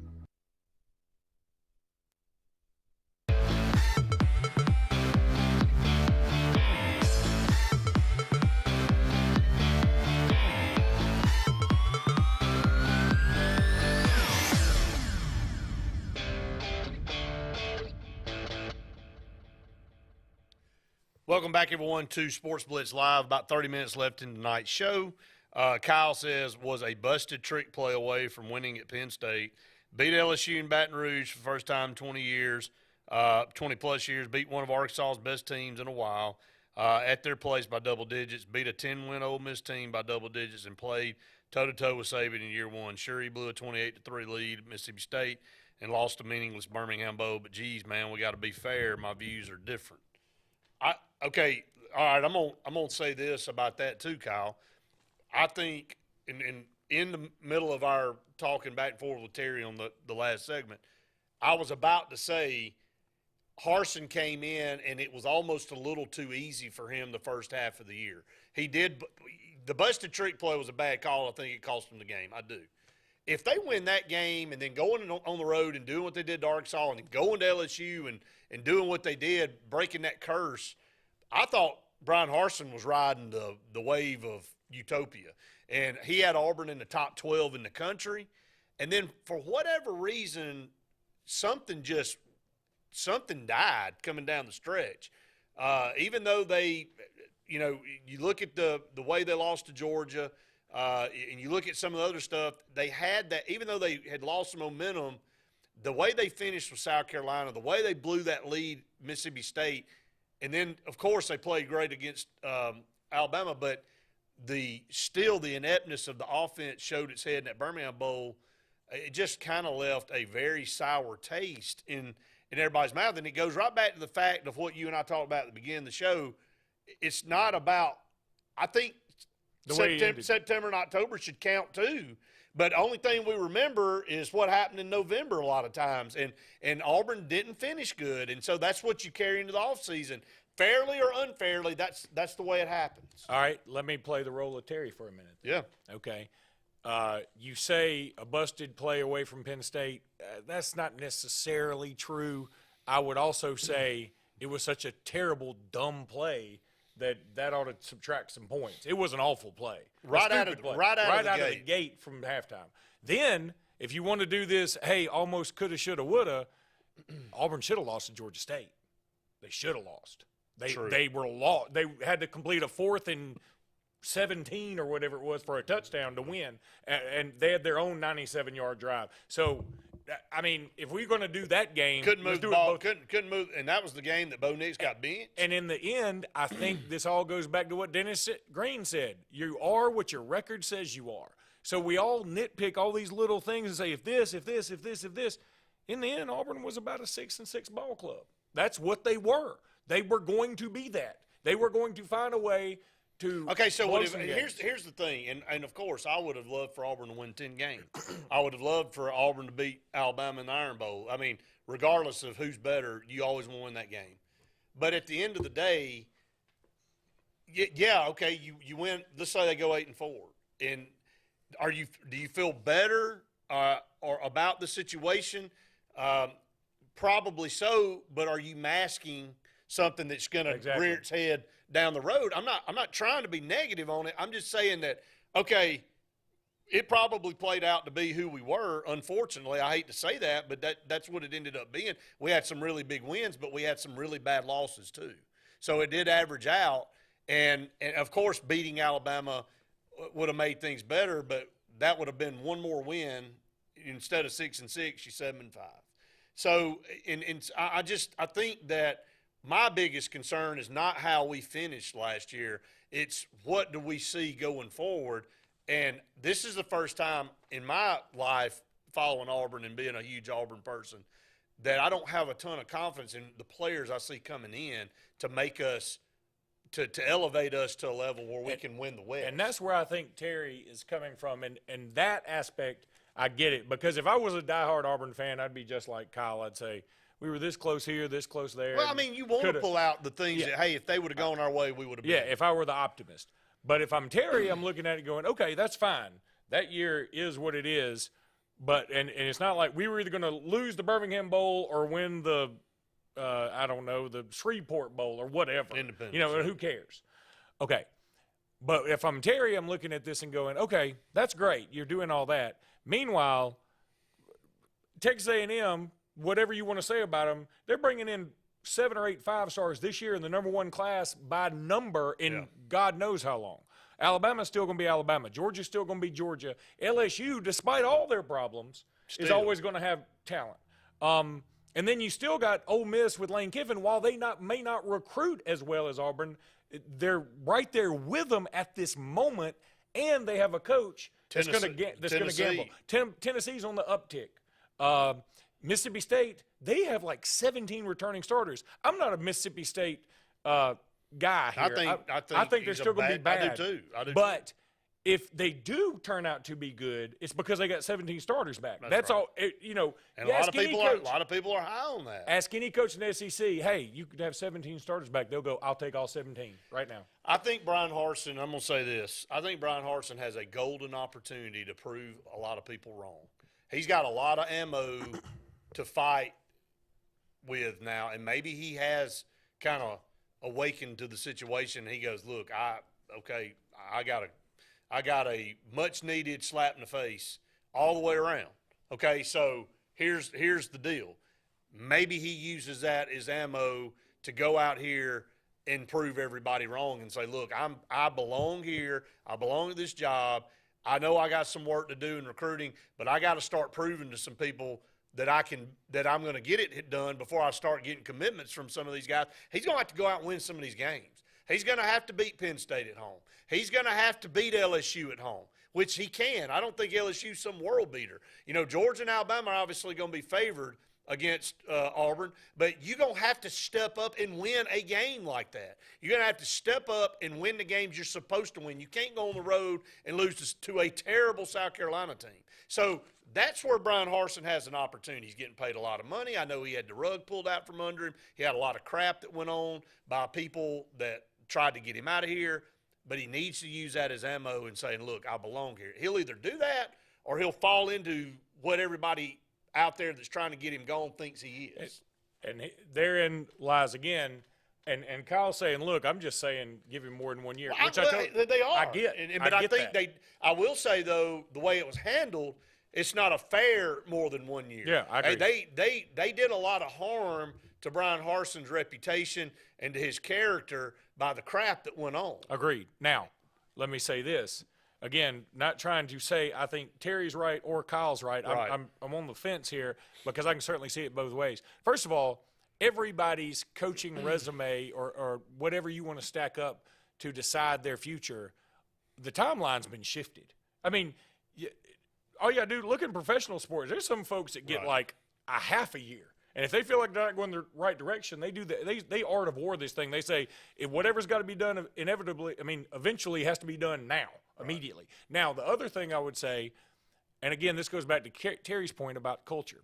Okay, I thought Brian Harsin, I remember when all the stuff came out and I was snow skiing and I was like, there's no way he can survive this. Even if it's untrue, it's untenable. We were all saying that. But he survived it. And that survival was a very Auburn moment. That, sometimes Auburn has these things when it's 4th and 19, you just got to sling it up. Next thing you know, Ricardo Lewis is coming down with it. When you're playing the number 1 team in the country, 2-time defending champ, and they try a field goal, you return a kick 109 yards. That sort of feels like Auburn's MO. So he missed an opportunity, in my opinion, to capitalize on that. He should have Auburned that thing up as much as you can Auburn. Now, what does that mean? I don't know. I know what it doesn't mean, starting a podcast. Because I'll tell you something, if I were an Auburn fan, when I heard about this, and I know that podcast apparently came out and went to number 1 on listened to podcasts regarding football. I saw that. That's great. What does that do to help me recruiting? Because I'm going to tell you, it does nothing. nothing to help you with recruiting. And so that would be, as an Auburn fan to me, going, I don't want to hear you talk to our offensive coach, because guess what 2 coaches are going to say? You're doing pretty good out there. I see you working every day. Well, I see you working every day. We're all working. We're working hard, War Eagle. That doesn't help recruiting. That is coach speak. That is a press conference of nothingness. So I would say, don't worry about your podcast. You're probably getting paid for it. That's wonderful. But we're also paying you a bunch of money to go out there and get recruits and compete with these other teams. Bottom line is, it goes right back to what I said. It's either he's going to get players to compete or he's not. And right now, I don't see a lot of momentum around Auburn in football recruiting. I do in basketball. I do in baseball. I do in softball. Let me tell you this. What's the difference between football and basketball? I mean, let's also admit, I believe Bruce Pearl's a better coach in basketball than Brian Harsin is in football. But I agree. Let's say you think they're both equal in that regard. But at Auburn, Brian Harsin should always have a leg up because football's always been king over basketball. True. Okay, so that evens that out anyway. Bruce Pearl's a cultural fit. He's an outspoken, rah-rah, I'm sweeping Alabama. I'm going to grab the broom. I don't care what it looks like. I'm doing it. And the crowd eats it up because that's an Auburn thing. And he gets it. Whether you agree whether it's the right thing to do, it's an Auburn thing. Brian Harsin looks like a fish out of water at all times. And this podcast, to me, again, is just a Bammer's opinion, is so out of left field, you wonder if he's even playing the same sport as everybody else. I mean, I've got my doubts. I mean, I'll be honest with you. I mean, again, I'm trying to be as optimistic as I can, but I need to see a top 4-star guy go, man, I need to see some commitments. And right now it's just been crickets. It's just, I've never remembered even in the Chiswick years where it was rough and then, Tuberville at the end and things like that. You still felt like, okay, we're going to go through a tough year, but we're good. We'll Tuberville had proved himself. Right. And Chiswick had won a national championship. True. I mean, but even in the down times, you felt like you're going to be fine. And even when Gus Malzahn was struggling, he was still getting top 10, top 12 recruiting classes. There's no doubt in my mind, had Gus Malzahn remained on staff, his recruiting class would have been better than Brian Harsin's was. But he's going to be what he was. I don't think it was. I still think it was the right decision to get rid of Gus Malzahn. I agree with that. I mean, he was never going to be better than what he was. No matter. And Justin's brought this up on our show, calling and commenting. Gus Malzahn recruiting classes were smoke and mirrors because he'd have a top 10 class, but half of them would leave. So he'd have a 5-star that was a 5-star from 2 years ago and been injured, but everybody still considered him a 5-star. That's or right, whatever. and it didn't play out. Or a 5-star with an attitude that nobody else would touch. You're right about that. That is true. But I think that's why Tuberville, and 3 stars and make them 4s or whatever. Tuberville had a way of getting players to buy into his system and getting better and developing them. Even if they were 3 or 4, whatever star they were, they bought into his culture and they were willing to play really hard for him. Gus, maybe not so much. The whole time we tried to figure out why this guy would play 2 games and go missing for 3. And then why ain't we seen this guy or whatever, and you could never figure out his rationale for anything. Well, and again, to this point even more, while we all remember Tuberville for the diamonds in the rough, everybody loves to say that about him. His best team, far and away, not close, was loaded. Had Carlos Rogers 4/5-star, Jason Campbell 4/5. Well, he had 4 Cadillac first a rounders. 5-star. He had 4 first rounders. Ronnie Brown a 4-star. And Marcus McNeil. Wasn't Marcus McNeil on that team? No, he was in the 10. He was in the 2010. Well, whatever. Right, Those 4 dudes alone were the story. No, McNeil was on that, I think. Yeah. Obamanu, Devin Aramshadu, 4 stars. That was Greg Robinson on the 10. Yeah. So.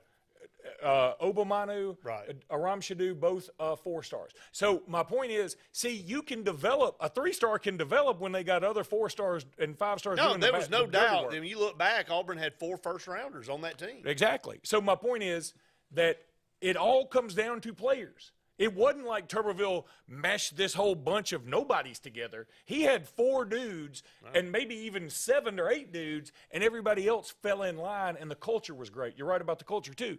But Harsin, you look over there, and this, again, is Terry's point, and I know Terry calls in every day and sort of says the same thing a different way, but he's right about this. You look over at Auburn, and you go, Where's my superstar? Well, right or wrong, and he's the coach and he gets paid to make those decisions.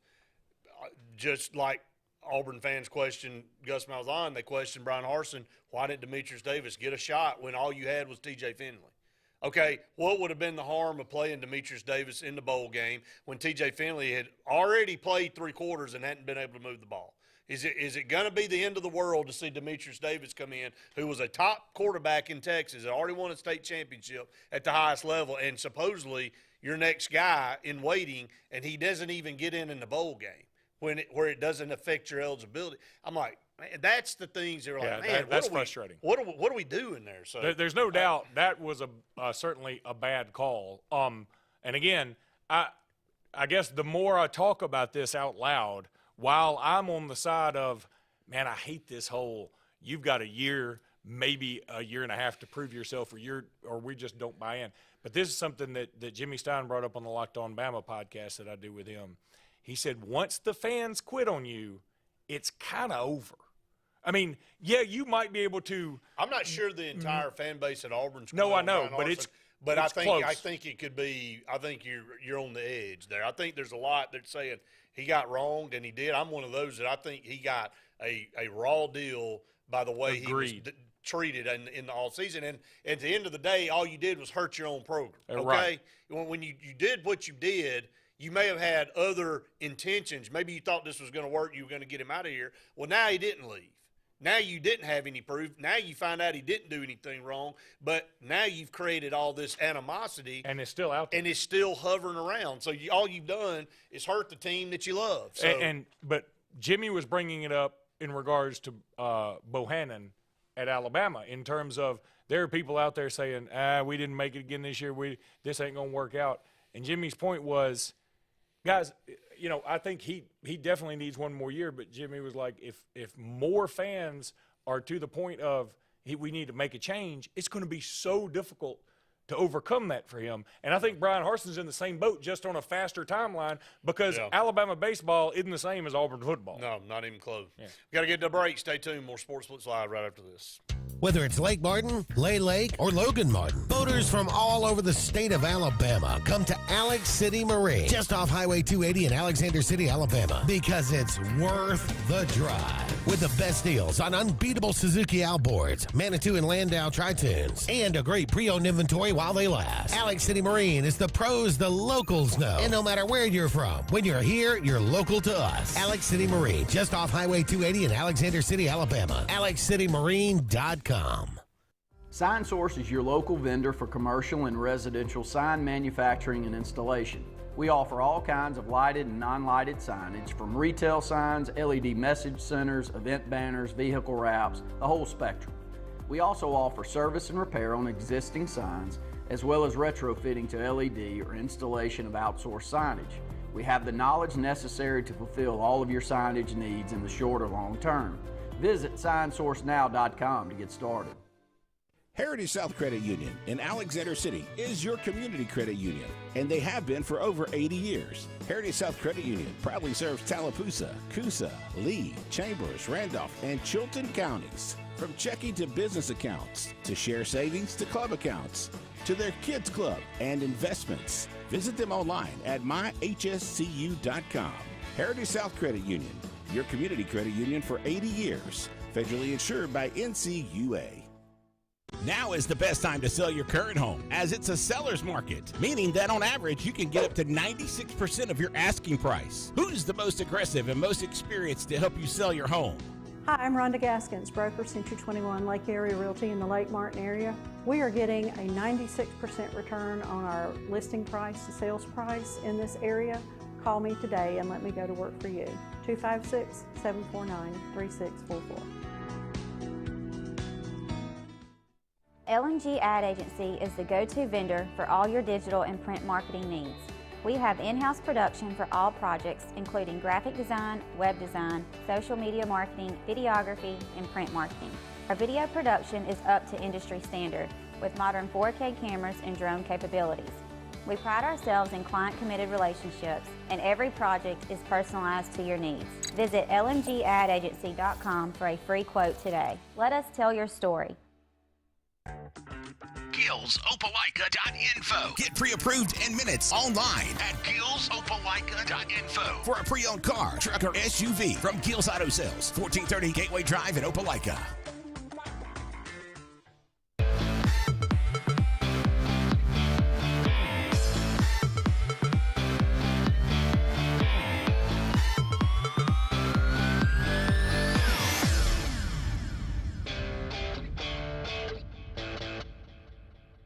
Welcome back, everyone. SportzBlitz Live. Had some really good discussions, some good comments that have come in, some good phone calls.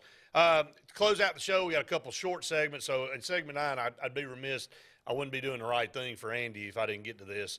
And movie theaters, Top Gun was released.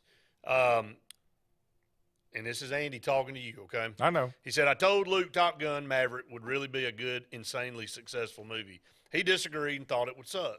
I was right as usual. Seems like there was a bet involved, but I can't remember the stakes. By the way, Stranger Things 4 is freaking awesome. Okay, couple of admissions.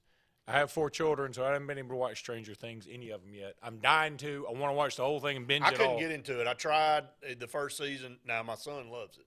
But I couldn't get into it, so I quit. It's right up my alley. It got too stupid to me. It's too far-fetchy to me. Okay, I love the idea of parallel universes and all that stuff. Yeah, okay. Now, I did say I have not seen Top Gun Maverick. I still suspect I won't be as into it as everybody else. Did you like the original Top Gun? I only watched it once. I thought it was fine. I mean, everybody else was blown away. I thought it was fine. Andy, you're not going to convince him this was highly successful. No, the Top Gun Maverick has already made more money in $1 gazillion, and all the sports talk I've been listening to, they were all like, I'm taking my kid early out of school, and we're going to go watch it. I'm like, what the hell is wrong with you? But apparently everybody just loves it, even though somebody today said there really isn't much of a story. It's just a lot of action and sequence, and I'm like, okay, I want the story. You want the honest truth? A lot of people that remembered watching Top Gun when they were little kids, they're flashing back to their childhood. That's probably right. And I really think that's probably what it is. I will give Andy credit. I don't think we bet anything. If we did, who knows? He said, I'm sure if y'all did bet, he does know what the stakes were. He's just saying he don't. Well, I don't know what the stakes were. I don't remember betting. I've made some horrible bets in my time. But I probably would have bet on this, so I'm not saying I didn't. I'm just saying I don't remember. Actually, that's a matter of opinion, so nobody wins. Right? Yeah, but yeah, true. Although I would say the success, the money is the best performing movie of in the first weekend of Tom Cruise's career, which is a pretty huge milestone. Yeah, that's true. But I'll say this again: I don't think I'm going to be super fired up about it. It's just not a. I do want to see it. I enjoy the pew pew pew movie. Just doesn't, with no story, doesn't do anything for me. Now, it's got a story. I mean, it does have a story.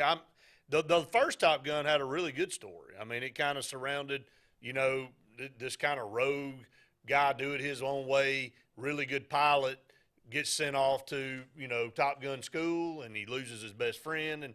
The sentiment. I mean, it did have a pretty good storyline. I'm hoping this one does too. So, and they're probably trying to they're interjecting all the old stuff that kind of went into. Well, it, that Kelly McGillis was that her name? That's right. Well, she got denied. Well, she didn't even want to be in it. She said, "I'm old and I'm fat and I'm age appropriate, so I don't want to be in it." She actually said that. That's what she said.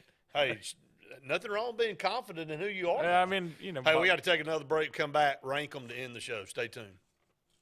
Hi, this is Brian Bice with Bice Motors. With our all-star lineup of Dodge trucks, Jeep, SUVs, and Chrysler cars, we offer the area team dedicated to making your next vehicle purchase a positive experience. Our sales team offers competitive pricing, and we back up all sales with a service department second to none.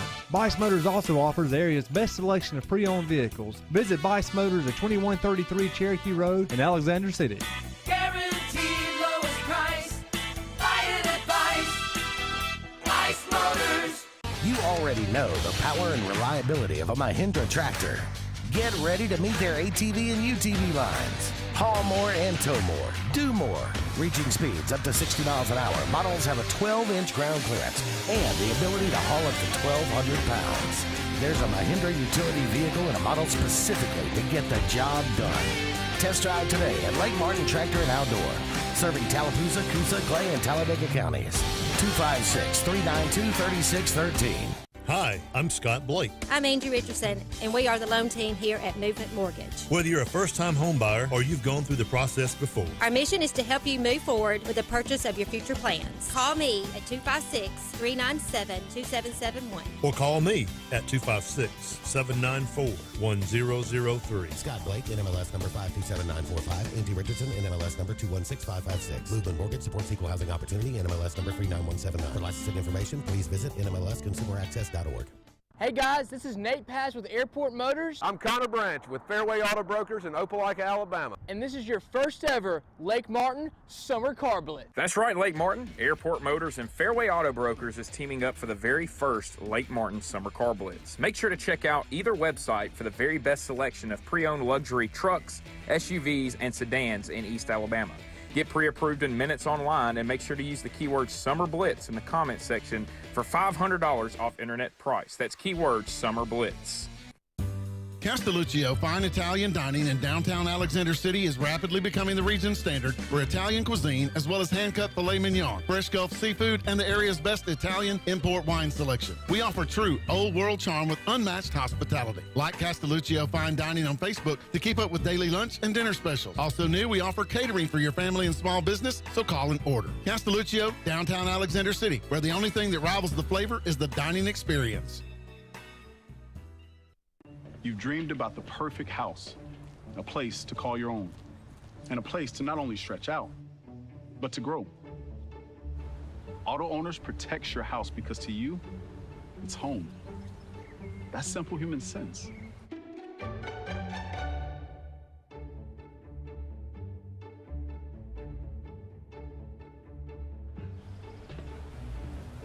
Happy to help, man. I was just over there talking to myself anyway.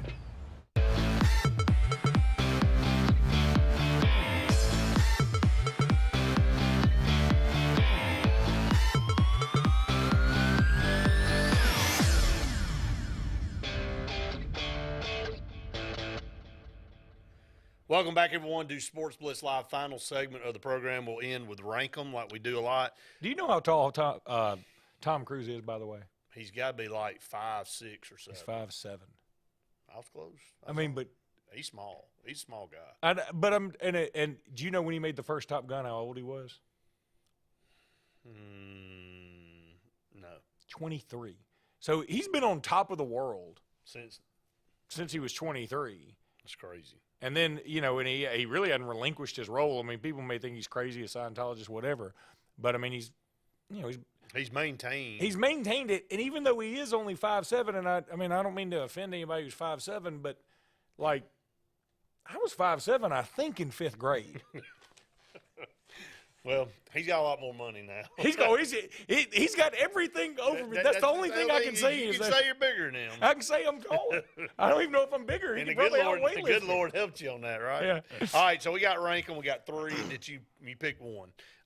Clint Eastwood, Tom Berenger, or Johnny Paycheck. I bet you won't pick Johnny Paycheck. I'll go Clint Eastwood. Okay, I will say one thing real quick about Johnny Paycheck. Take This Job and Shove It, one of his songs. If gas keeps going up, that's what most people are going to say, is that can't afford to go to work. So, all right, so you said Tom Berenger? Okay. No, I said Clint Eastwood. Oh, okay. I'm sorry. I was too caught up on Johnny Paycheck. All right, Clint Eastwood, The Good, the Bad, the Ugly, Outlaw Josie Wells, Dirty Harry, Unforgiven, and In the Line of Fire. By the way, born on this day in 1930, Clint Eastwood. Wow. I love In the Line of Fire. Very good movie. I think it's awesome. And I love John Malkovich in it. He was the villain. And I'm going to tell you something. All those movies, A-pluses to me. Okay. Every one of them. I would sit and watch any of them. He just ranked all 5 number 1. So we have time for Tom Berenger. Let's do Tom Berenger. Major League, Platoon, The Big Chill, The Substitute, Rustlers, Rhapsody. Actually, pretty underrated Western comedy. I've never seen Rustlers, Rhapsody. Did he write what? Did he write the description you just said? He did. Yeah. So that tells me that one stinky bodinky. But the other ones are good, except The Substitute. It's fine. Platoon's awesome. Platoon is incredible. I remember going to the movie gallery back in the day, And, you know, they got 14 million copies on the wall, and none of them have a video behind them. No. You had to wait till somebody comes in, and as soon as, it's like somebody's waiting, well, so-and-so's supposed to check one back in at 8 o'clock, it'll be here, and you just kind of hanging around waiting for it to come back in, and the guy never showed up, and he's like, well, crap. And I just remember going in, and the new release movies that always have a million copies on the wall, none of them would ever be there. So, all right, do you know anything about Johnny Paycheck? We'll be able to get them all in. Not really. Okay. I mean, take this job and shove it. What else? Old violin. It's a pretty good one. I'm the only hell. The Outlaw's prayer, don't take her. She's all I got. I mean, I don't even know. Are these songs or sayings? I mean, that's the worst line. Some poor dude, man. Hey, don't take her. She's all I got. That sounds like... never mind. Go ahead. Just go on with it then. That's like it's like a scene out of The Jerk. Remember, it's like, all I need is this chair and this pen. Somebody could have made a song out of that. There you go, man. That's a good one to end on for sure. So that's going to wrap it up. Again, I want to thank everybody for watching and listening. A lot of great comments, a lot of great phone calls tonight. We appreciate all of you. We want to thank JR Sports Bar and Grill, Sunshine Heating and Air for being our 2 corporate partners. For Luke Robinson, I'm Brett Pritchard saying we've enjoyed it. We hope you have. See you next time. Tails are wagging and pets are bragging about Zoom to Groom. Columbus, Phoenix City, and Smith Station. Zoom to Groom comes to you. It's mobile pet grooming from the comfort of your driveway. Schedule your appointment now online at zoomtogroom.net or by phone at 334-740-9909. They say we live in an age of big data, where computers and fancy algorithms are supposed to know you best. But at Country Financial, we know helping you own your future requires, well, something much bigger. Contact your local Country Financial representative and start planning for your future with a personal touch. Hi, John. You have messages. Not now, phone. I'm driving. You know you want to text your friends. Texting and driving is illegal. No distractions, period. People die that way. Eating, putting on makeup. Scroll through your music? Nope. Your girlfriend just texted. She's bored. Sorry, not worth dying for. Good call. She seems a little clingy. Don't text your life goodbye. Drive safe, Alabama. A message from your Alabama Department of Transportation. Are you looking for something really good for lunch? Are you tired of the same old fast food? Well, go to Buck's. Get a meat and 2 sides or a meat and 3 sides for the best deal in town. Buck's always serves up the best food, including fried chicken, wings, hamburger steaks, catfish, shrimp, and yes, of course, the famous Buck Cheeseburger Basket. And Buck's has dinner specials too. So if it's your turn to cook dinner, Buck's will be glad to do it for you. We appreciate your business and look forward to serving you. Whoever you are, wherever you race, hit the track like a champion. The YZ250F and the YZ450F Monster Energy Yamaha Racing Editions. Only from Yamaha.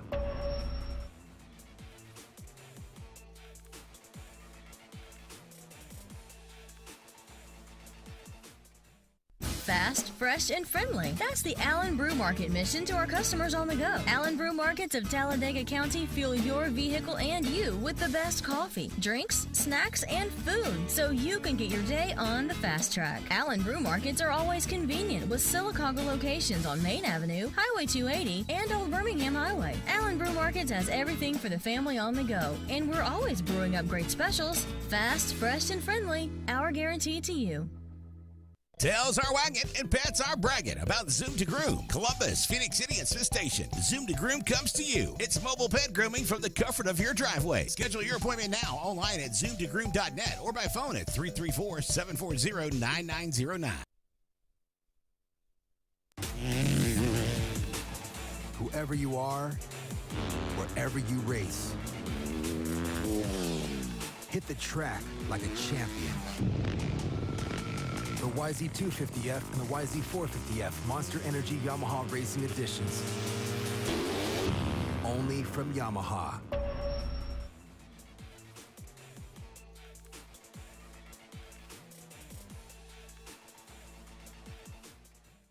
Fast, fresh, and friendly. That's the Allen Brew Market mission to our customers on the go. Allen Brew Markets of Talladega County fuel your vehicle and you with the best coffee, drinks, snacks, and food so you can get your day on the fast track. Allen Brew Markets are always convenient with Sylacauga locations on Main Avenue, Highway 280, and Old Birmingham Highway. Allen Brew Markets has everything for the family on the go, and we're always brewing up great specials. Fast, fresh, and friendly, our guarantee to you.